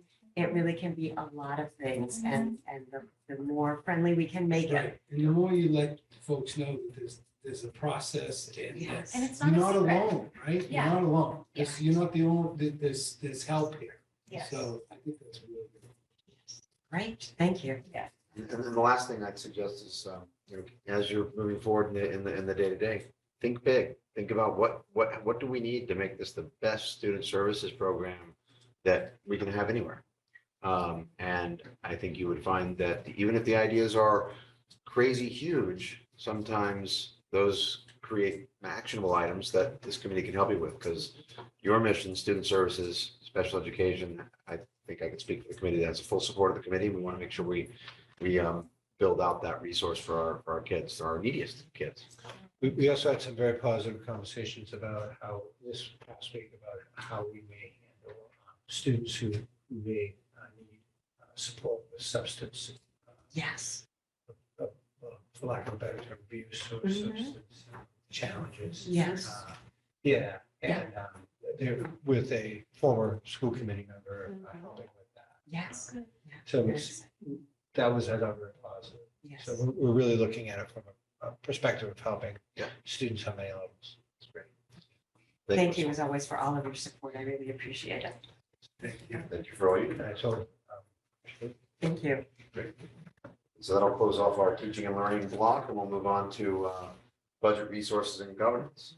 First agenda item, I'll turn it over to Ms. Owen. We have a gift or two. I won't put it on the screen. It's in your It's a packet. gift, one gift for two things, I think. We do have a gift. It's a partial gift. There's more to come. So this is coming from the parent Cohasset Parent School Organization, PSO. This is time sensitive, so these two ideas or grants are being put forth tonight. There will be additional PSO grants coming forth. But it's a check for $606.42. And it is for supplies and materials for the Snapper sneaker. Oh, yeah. And for scooter or scooter accessories. I believe at Deer Hill, because we purchased bicycles, and this is in case the students don't want to ride bicycles, they can ride scooters. I have to get Principal Farrell to explain the background of Snapper Sneaker Day. I know it's something to do with a turtle. Yes. Oh, it was and a turtle. sneaker. And I will tell you, that's about the depth of what I know about it, but it's certainly memorable enough that it's become a. That's great. So any questions, comments from the committee? I'll entertain a motion to accept the gifts as presented to the committee in the amount of $606.42. I'll move it. Motion made by Mr. Carr. Do I have a second? Second by Ms. Ange. All in favor? Aye. All opposed? Motion carries unanimously of the 4 people presented here. And thank you very much, PSO. And I'll give a specific thank you to the PSO president later this evening. So next item on our agenda, food service. Any food services updates? Yes. Ms. Owen? Food service, so we do have a meeting on Monday, subcommittee meeting.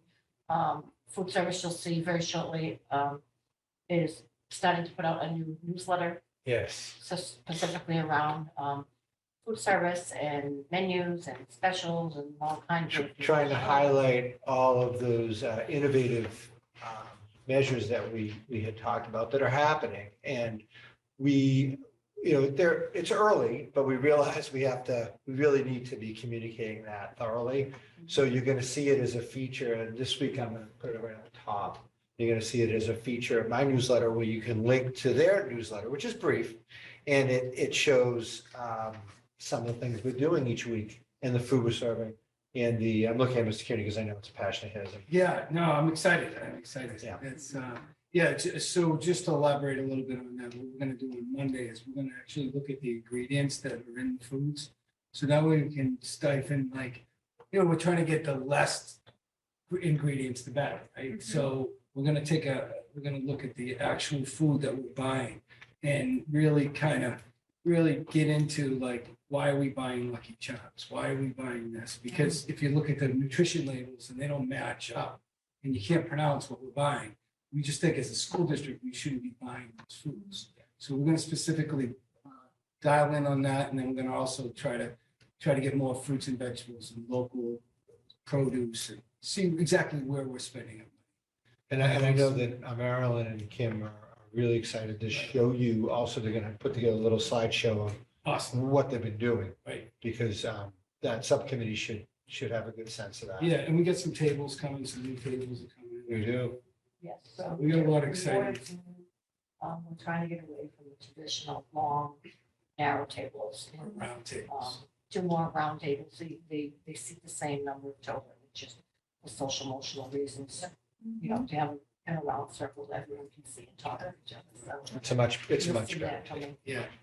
And the high tops at the middle high In school. the high top, there'll be high tops. that will Senior maybe have, somewhat of a lounge type look in the senior calf upstairs and downstairs. So And also too, is we're trying to really focus in on the elementary schools because they do have so many challenges when it comes to the food. So we've seen a big increase of customer service as far as value.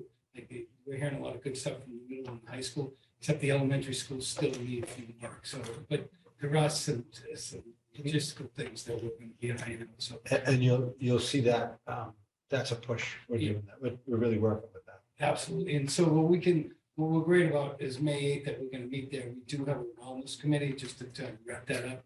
We have a wellness committee meeting on the 31st as well. So we're going to try to influence that as well because they're pretty much aware of what we're doing. So give them an update. yeah, it'd be great. Good. Thank you. Ms. Owen. Any comments, questions from the committee? I have one piece of feedback from my first grader. He commented that the noodle French fries are now gone. He was very grateful for that, but he was very disappointed that now there's pepper on the French fries. So wanted to pass that feedback on.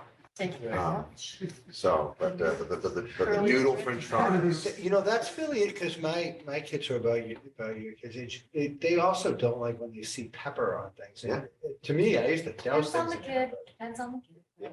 Yeah. I bet if the pepper was white. Then we'll let it be a visit.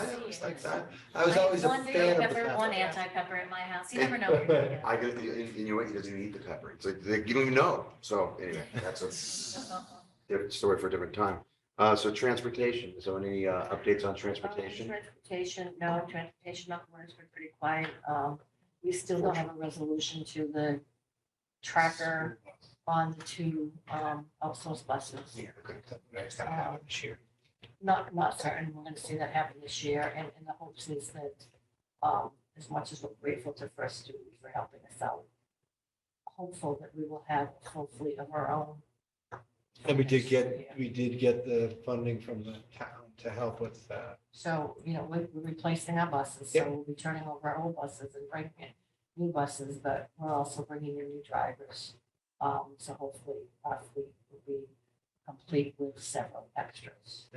Goal is to never go back to the, you know, doubling up the buses. We don't want to double. That's Oh not my acceptable. It's not acceptable as a service model. We realize that.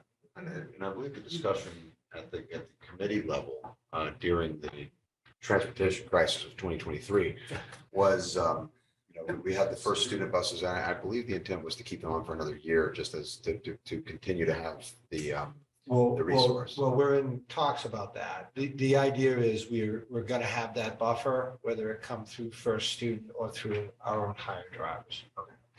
Right, I mean, the option is still there. So it's one or the other. We're not gonna have, If we cannot bring in 4, like right now, we're outsourcing 2.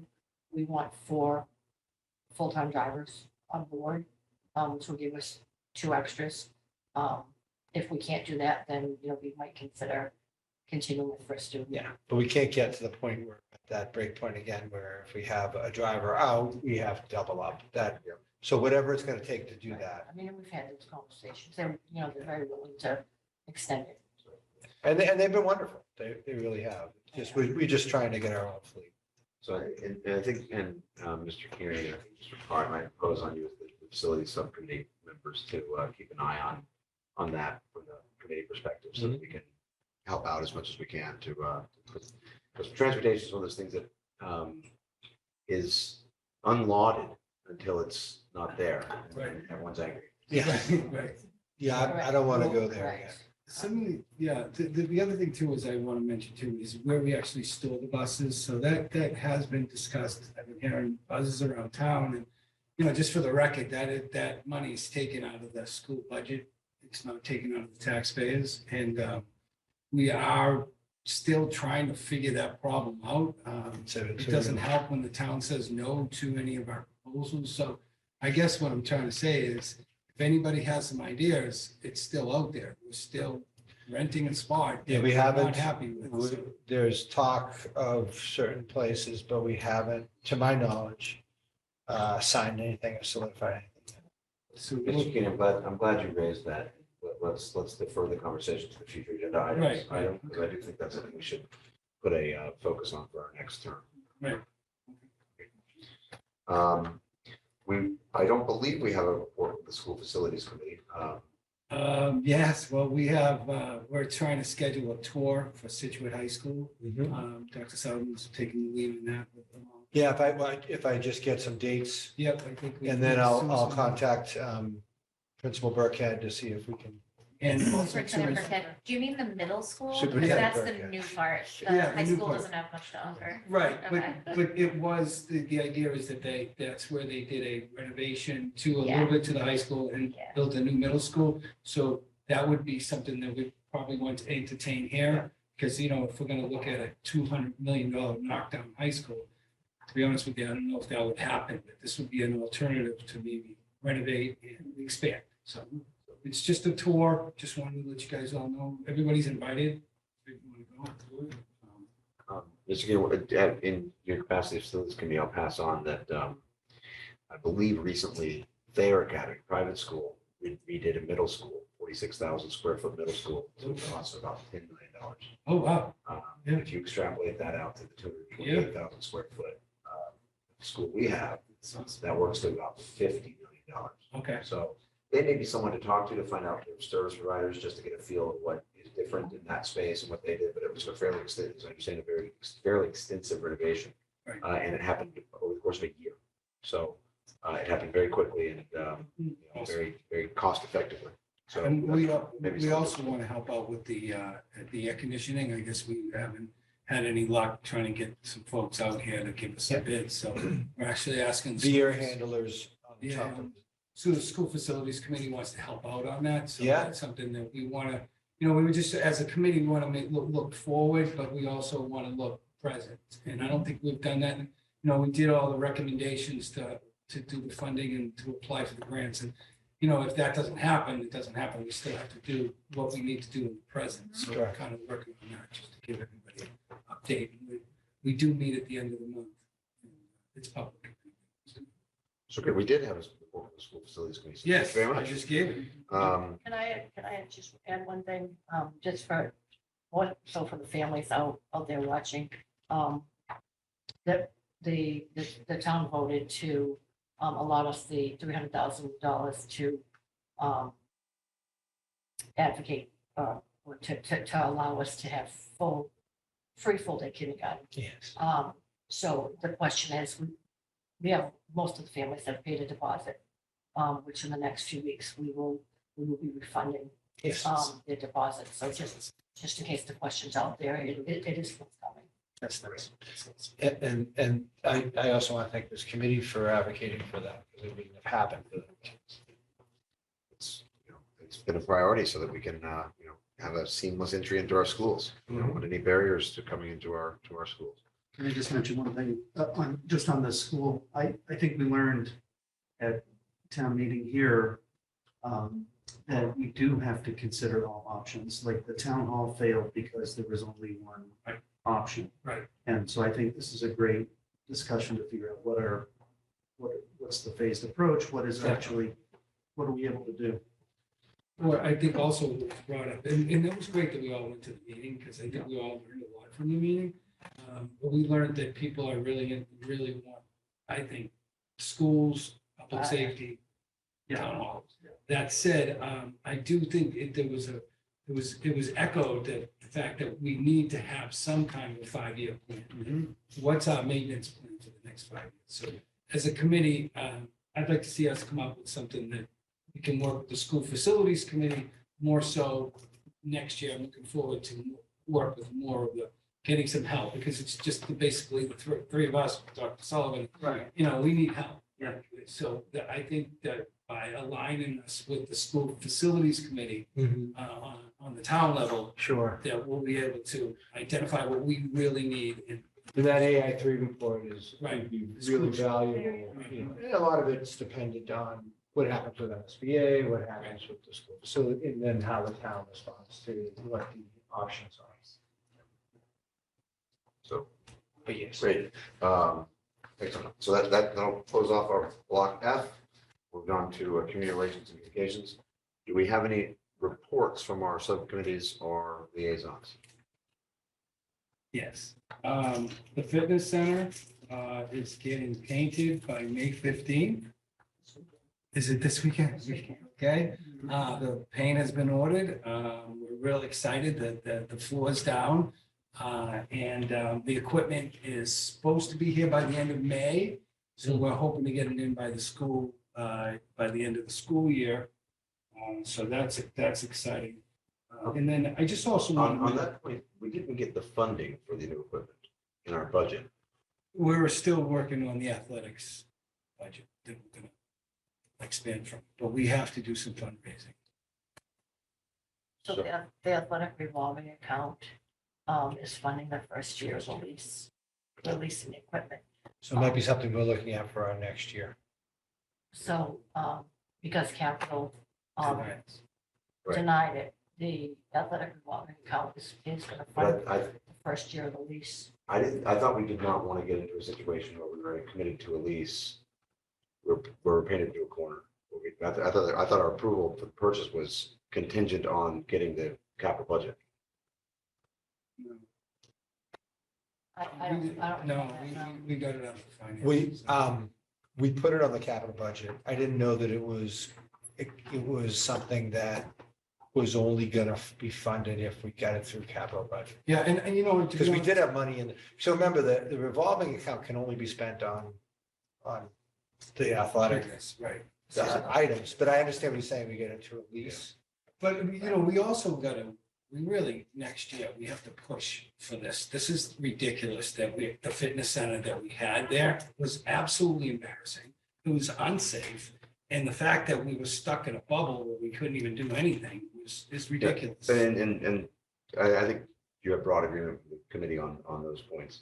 We should go back and look. I don't think we have approved minutes yet for that meeting, but we can go back and look at the Okay. video transcript. It may have been a miscommunication. We'll just make sure we got the right thing. But yeah, so anyway, we'll and we can react accordingly. And to bring up to that point too, is that we're also looking to update the website for more donations, so that people do want to donate to the school. We can do some fundraising, donations and fundraising, so we are still looking at all those options as well. We talk about doing a pickleball, we talk about bringing Gronkowski, I know the name, but maybe it's just Gordy, not Ron, but Gronkowski, so I gotta tell you too, I want to say that Steve Rotundi has really been working hard on this, and this is something that he's had a lot of passion with doing. You know, it does go to social and emotional for our kids. Now that not only are we gonna have a fitness center that's gonna have equipment that's safe, it's also gonna have, on Tuesdays, Thursdays, along with the stipend that was given. Not only will we have a learning common, so you can have learning here in this common from Tuesdays and Thursdays, but as we all know, not every kid's into sports, but they want to keep physically fit. They'll be able to go down to the trainer and get some guidance on how to use the equipment. And not only this, that teachers are going to use it and police officers use it too. So Yeah, it's, I mean, I don't know what the timing is for that stipend because of the renovation, but it's out there. We posted it, so we're ready to move when it's ready to. And one last thing, the parent-teacher conference, thank you. That went really well. Good, yeah, we had good feedback. Yeah. And it's still a work in progress in terms of when, you know, for the high school, like, did it come too late for the high school students? Because we're just trying to maximize the importance and value of it. So we'll continue to talk about that, but the having it is universally, I think, really great. Appreciate it, I guess. Any other school committee, subcommittee liaison reports? Save mine. Okay. Well, so we'll move on to school committee governance. Our last meeting, we had a public hearing for whether we want to participate in the school choice program. We had no public comment. We had some discussion and deliberation at the committee level, and then we will now bring that to a vote.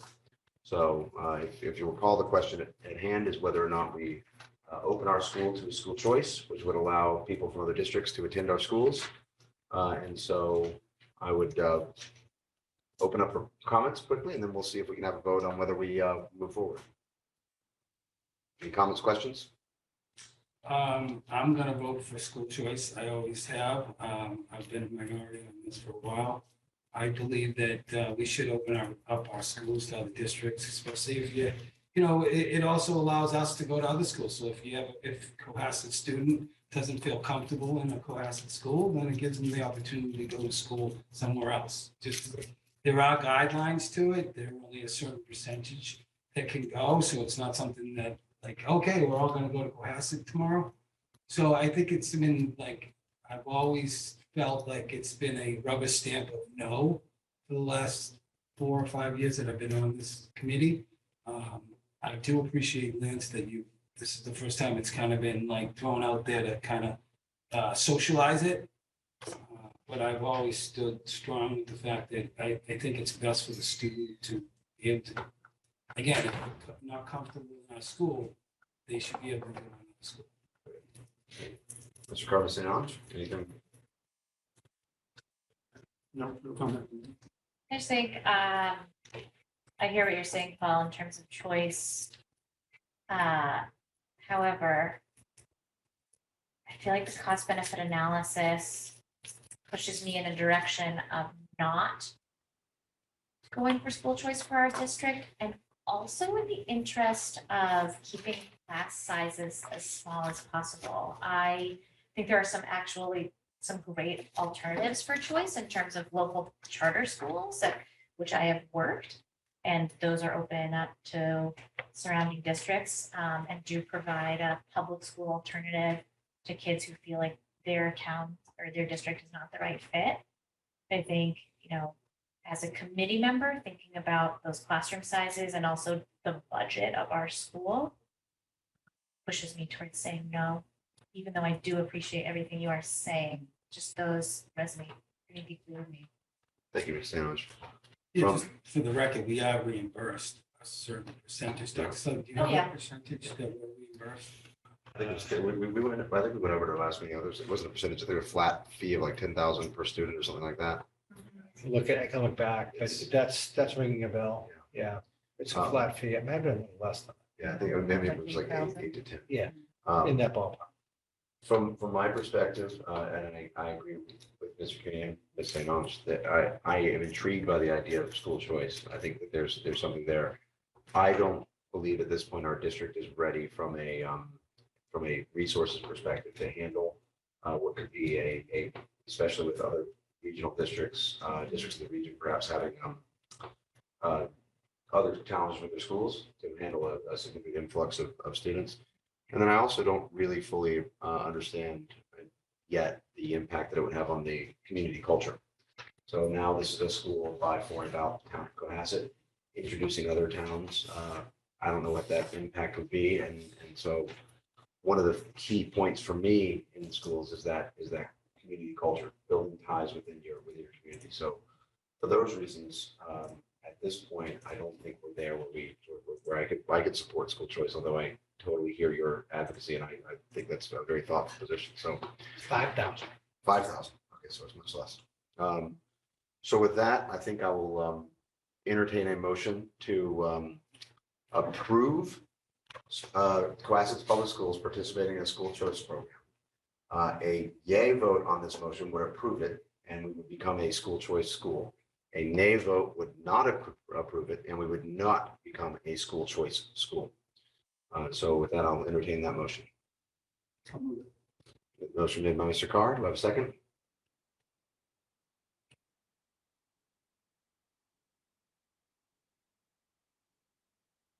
Support it, Mr. Green. Wait a minute, is this for a yay? So but this is whether or not. So we could do two motions. We could do a positive motion and a negative motion. But here we're doing just one motion. A vote for yes would say yes for school choice. A vote for no would be we are not school choice. Okay, so I want to move this. So, okay, so then your second motion by Mr. Carr. So we'll do a roll call vote, so I know we have divergent views. Mr. Kearney. Aye. Aye. Mr. Carr? No. No. Ms. St. Ange? Nay. Mr. Dial? Nay. So the motion to become a school choice is defeated with one yay from Mr. Kearney, 3 nays from the balance of the committee. So we will not be a school choice school for the upcoming year. This will be back on the agenda item for next year as required under Mass law, and we will continue the discussions then. But thank you very much. We now have. Glad to gather any information. Yeah, no, thank you. Again, this is work in progress. Yeah. And I appreciate that we didn't just rubber stamp it. We spent some time with that, did our homework, and we don't always agree. That's what I appreciate about this committee. That's why we have multiple people with multiple perspectives. So the next agenda item will be more ministerial in nature, but it represents some excellent progress, I think. I agree. So I'll turn it over to Ms. St. Ange for some discussion on our policy binder and some work that the policy subcommittee has done for consideration of the committee. Thank you, Mr. Chairman. This year, with the policy subcommittee, which is in advance, and Leslie is a part of our meetings as well. Our goal is continued updating of the policy binder. But as a baseline, in order to update, we need to date our policies. And the work that Mrs. Colery and I did in the past, in the 2 years prior, every update that we approved as a committee, we dated. And the way that the binder has been, digitized and made, I would say, much more user-friendly on our district website. As a part of that process with hyperlink and everything that's been updated and approved has been dated. And so this year we benefited from Chairman Dial's access to software that could compare our district policy binder to the MASC, MASC policy binder, so that we could basically run a comparison and say what we already knew which policies we had, which policies MASC had, which were overlapping, which were different. But now we could compare verbiage and make sure that our policies aligned. And so we were able to pull out this list, which is, I think, 107 policies, or about that number, that we determined as a subcommittee warranted no change. So the language has existed in our policy binder. It aligns with the updated MASC policies, which are all run by their legal counsel. And these policies have not been dated in our binder. There are other policies that did not need a change, but they had been dated in the past 5 years. So I left them off of this list because we've reviewed them. So it is our hope that today the committee will vote to approve that the listed policies will have no change. And with your approval, we will not change them. However, we will put the date May 3rd, 2023 on all of these, and therefore a large chunk of our binder will then be dated. And then going forward, there are different tiers. We kind of triaged and then took it in the reverse order of what you would usually do when triaging. Easiest first, yep. And so I guess we're seeking approval to not change a single policy on this list and to then date that decision. And we will obviously continue, the committee will continue to monitor MASC policy updates, changing and needs for change. Yeah, so to put it a slightly different way, we're looking for the full committee to approve these policies as it currently existing in the policy binder, with no change as of today's date. So it's basically a bring down. So we will approve these policies as exist. They, as I said, they currently exist now. We've worked with Ms. Collins and confirmed that these policies align 100% with the Massachusetts Association of School Committees recommendations, and that we are in compliance with these policies as of today. So with that, I'll turn it over to Mr. Carr, Mr. Kuhn, if you have any questions. No, I'm just grateful to put this together. It's a lot of work. Thank you for all your work in the committee level. This is good work. Thank you.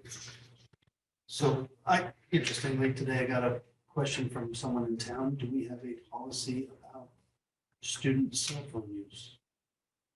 So that is a handbook issue and not a policy issue. Okay. So the handbooks for each school, the high school, middle school, Deerville and Osgood are published and do speak to device usage. Okay. And obviously looks very different at Yep. different age groups, I believe. They do. So, Particularly at the high school. Yeah. The middle school does not allow. so that is a handbook issue and not a policy binder Correct. issue, Got it. but it exists. Okay, great. Whereas something like acceptable technology use is a policy, Okay. but that's more overarching. Great. Yeah, could I work with you on an answer for the citizen? I'll just send you the note what they asked about. Absolutely. Okay, that'd be great. Glad to help. Communicate directly if you like. Super. So there's no other changes or further discussion. I would entertain a motion to approve the policies as presented on agenda item H1 in their current form as of today's date, so that they can be appropriately dated and reflected in our policy binder as current policies. So moved. Okay. Ms. St. Ange makes the motion. Mr. Carr, I'll take that as a second. All in favor? Aye. All opposed? None. Motion carries unanimously. Policy binder is updated. Yeah, Ms. I'll Allen, thank you for communicate your excellent work. And that. Thank you. I'll communicate this to Jennifer so that it can be updated. thank you. There are no topics not reasonably anticipated by the chair. However, there are some minutes to approve. We have quite a few minutes. I'm going to take us through these minutes in 3 tranches because they reflect who can vote on these minutes. The first tranche of minutes is for, so March 17th, March 24th, April 13th, and May 18th. These are minutes of 2021. Oh, yeah. These are good. So these minutes do not reflect committee time that I or Mr. Carr were present. So we will be recused from voting. But they are materials, and so I'll leave the discussion to Mr. Kearney and Ms. St. Ange. And if there is none, I'll entertain a motion. I just rewatched all the videos and this is what I got, Paul, so hopefully you like it. No, I love it. I love it. Thank you for this. It's just so fun. It's so funny to look at all the work we've done over the years. Especially when you look back at 2021, it's this thick. I can tell that was during COVID. So no, I'm grateful and yeah. So with that, I'll entertain a motion to approve the minutes as presented to the committee. So And Second. Okay. We'll do a roll call vote since some of us are not going to vote. Mr. Kearney? Aye. Mr. Carr, recuse, abstain. Ms. St. Ange? Aye. And Mr. Dial, recuse, abstain. So the motion carries 2-0, and the minutes are hereby approved. So, second tranche, Mr. Carr, you can sit this one out, but I cannot. These are minutes from June 15th, 2021, June 28th, 2021, and August 16th, 2021, where the 3 of us were on the committee at times. So I'll open the floor if there are any comments or questions on the minutes as presented to the committee.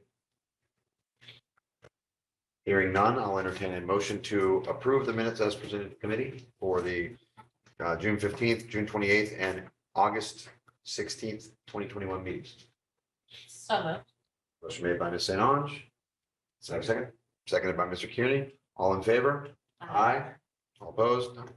The minutes are hereby approved. You're cranking through these.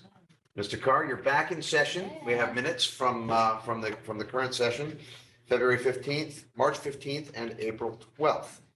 So these minutes are here, and in fact, these minutes may reflect the discussion. Actually, these may reflect the discussion on the Good. on the thing we talked about. So This tranche.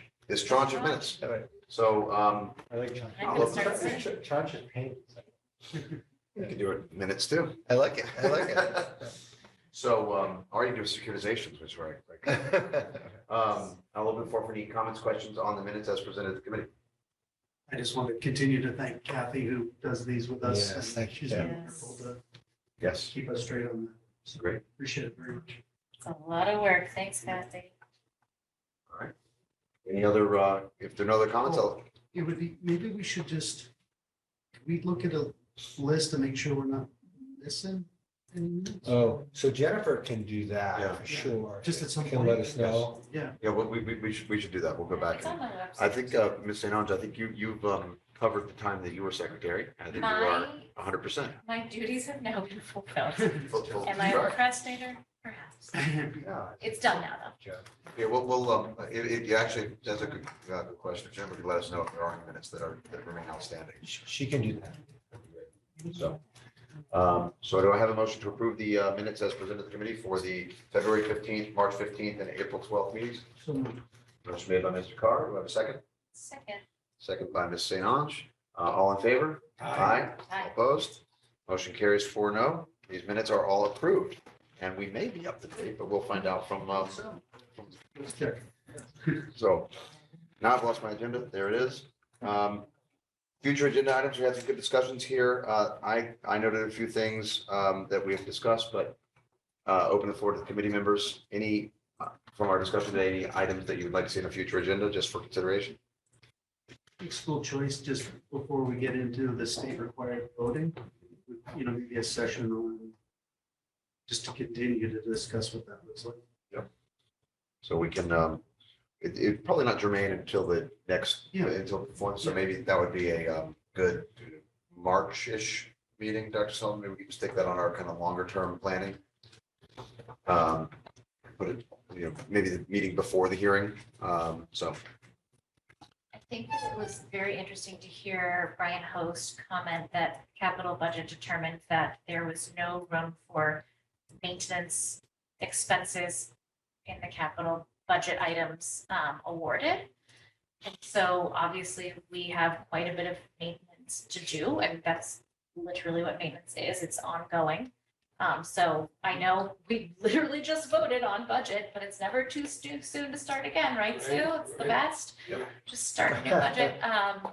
But just, obviously I won't be here for it, but just kind of thinking like, if capital's not gonna approve maintenance, how does that get done? How does that get incorporated? You know, like Deer Hill tiles, Right.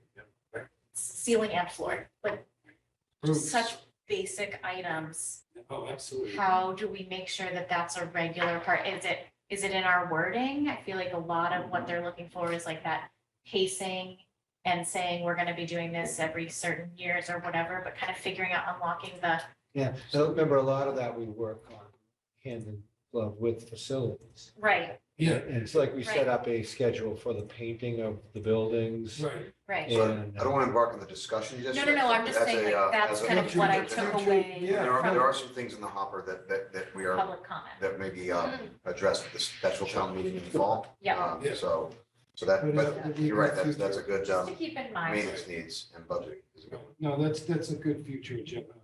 Yep. I do want to bring up one point too, like, I think we need to have a serious discussion on the way our students behave in sporting events.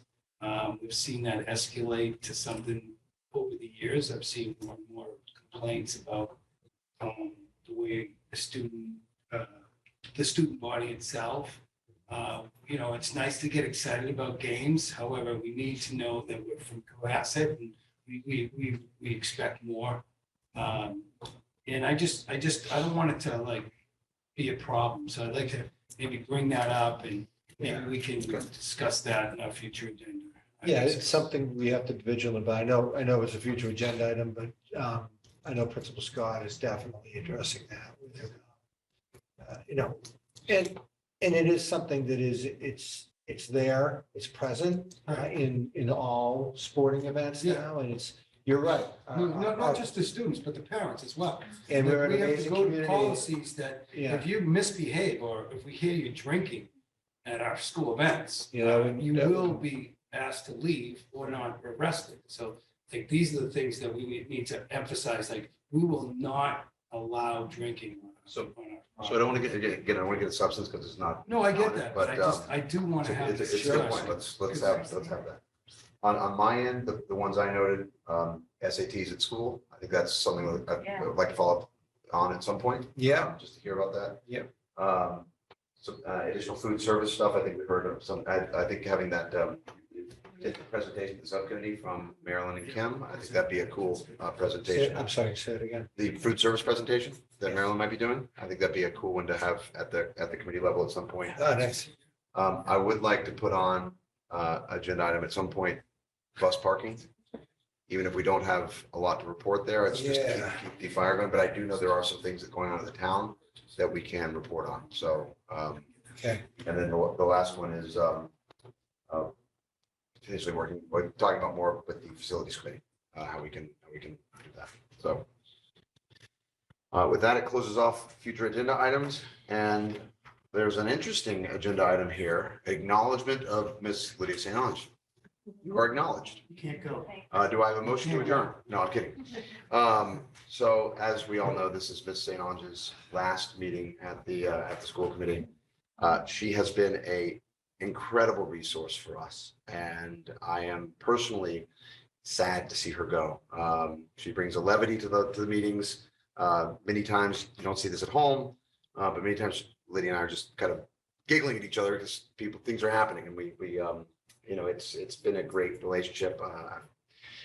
Really enjoyed your input. It's been incredibly valuable for us as a committee. So thank you very much. I do have a written statement from Mr. Vice Chair Craig McClellan that he asked that I read into the record. His hologram isn't going to appear. His hologram is not going to appear. I did threaten that I would read it in an Australian accent, but I'm not going to do that. So if you'll indulge while I read this very brief 8-page statement. So this is from Vice Chair McClellan. Greetings from Disney, everyone. Mickey says hello and congratulations on the free full-time kindergarten. Donald wanted me to convey his ongoing disappointment with the lack of on-site school bus parking. I'm extremely disappointed that I could not be there for Ms. St. Ange's last meeting, so I've asked Mr. Dial to read this brief 8-page statement. I actually had not read that. That's unbelievable. In order to communicate my appreciation for Ms. St. Ange and her many contributions to our school district. Lydia, I'm just plain glad to know you. You have a rare intelligence and wit, which is, in my opinion, uniquely suited for public service. You have always placed students first, and their students and their families first, and have always approached your task with humility, empathy, and respect.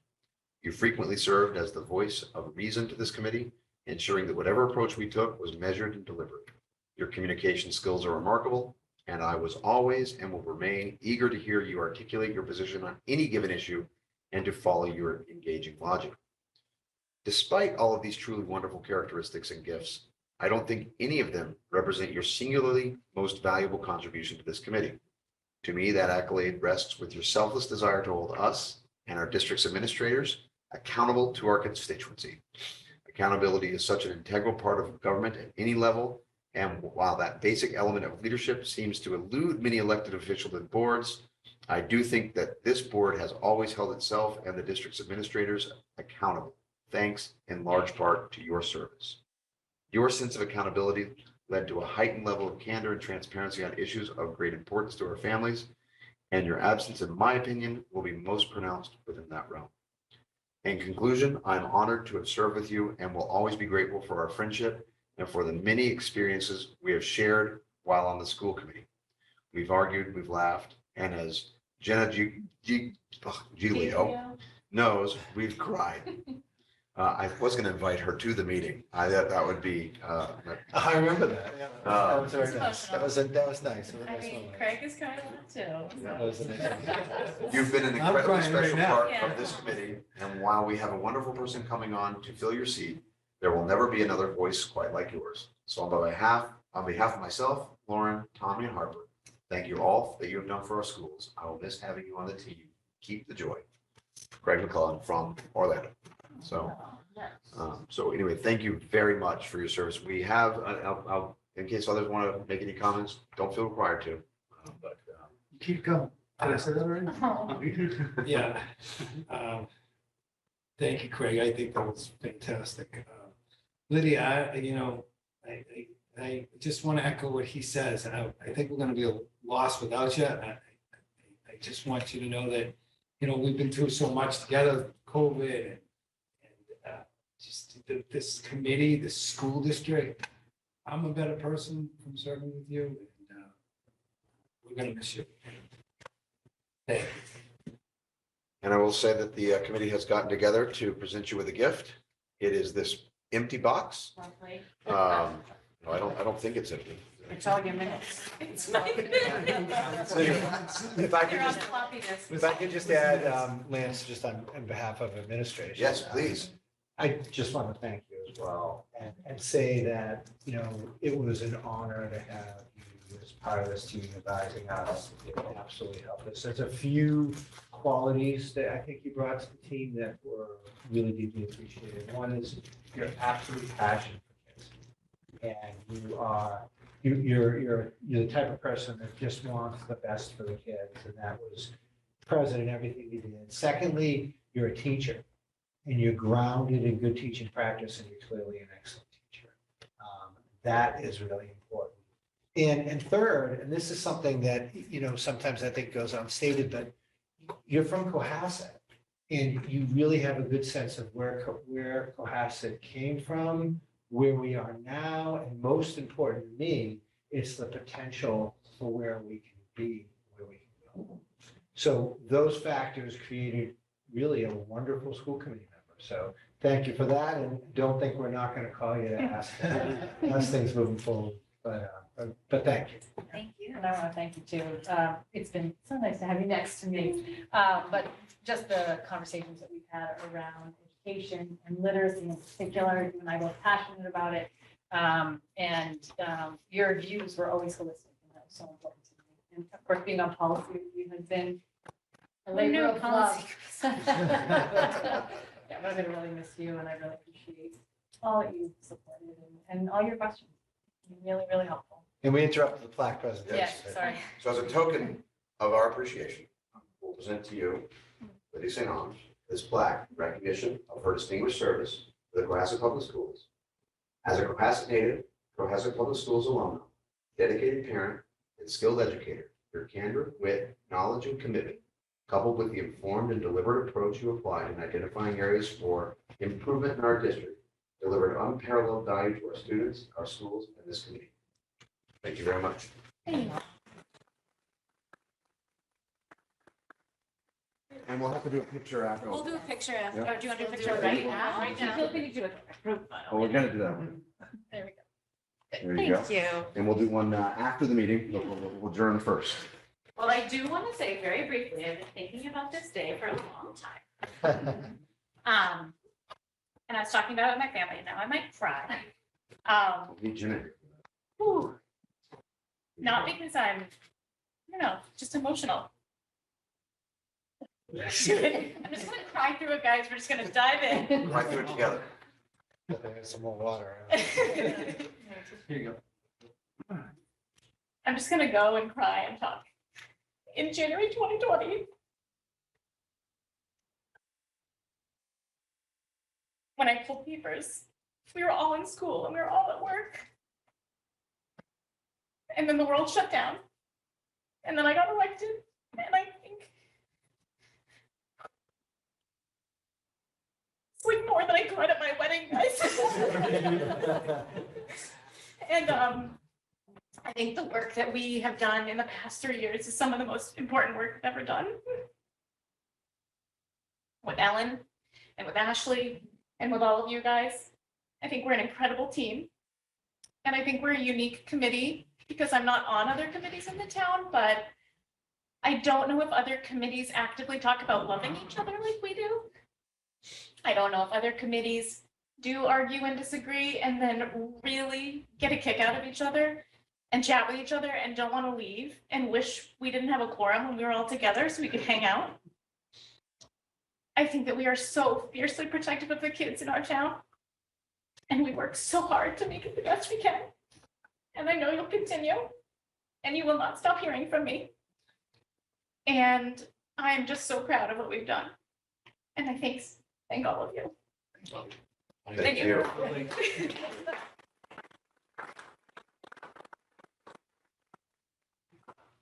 We'll send that part to Jack. Well, you may be happy or unhappy to know that there is no reason to go into executive session. I'm so happy. And so with that, I'll entertain a motion to adjourn the meeting. So moved. So moved by Ms. St. Ange, Second. second, Mr. Carr. All in favor? Aye. The meeting is adjourned. Oh, Don't make me use my gavel. thank you very much. Thank you. So And now we have a, oh, yes, great. Great. I'm gonna just blow my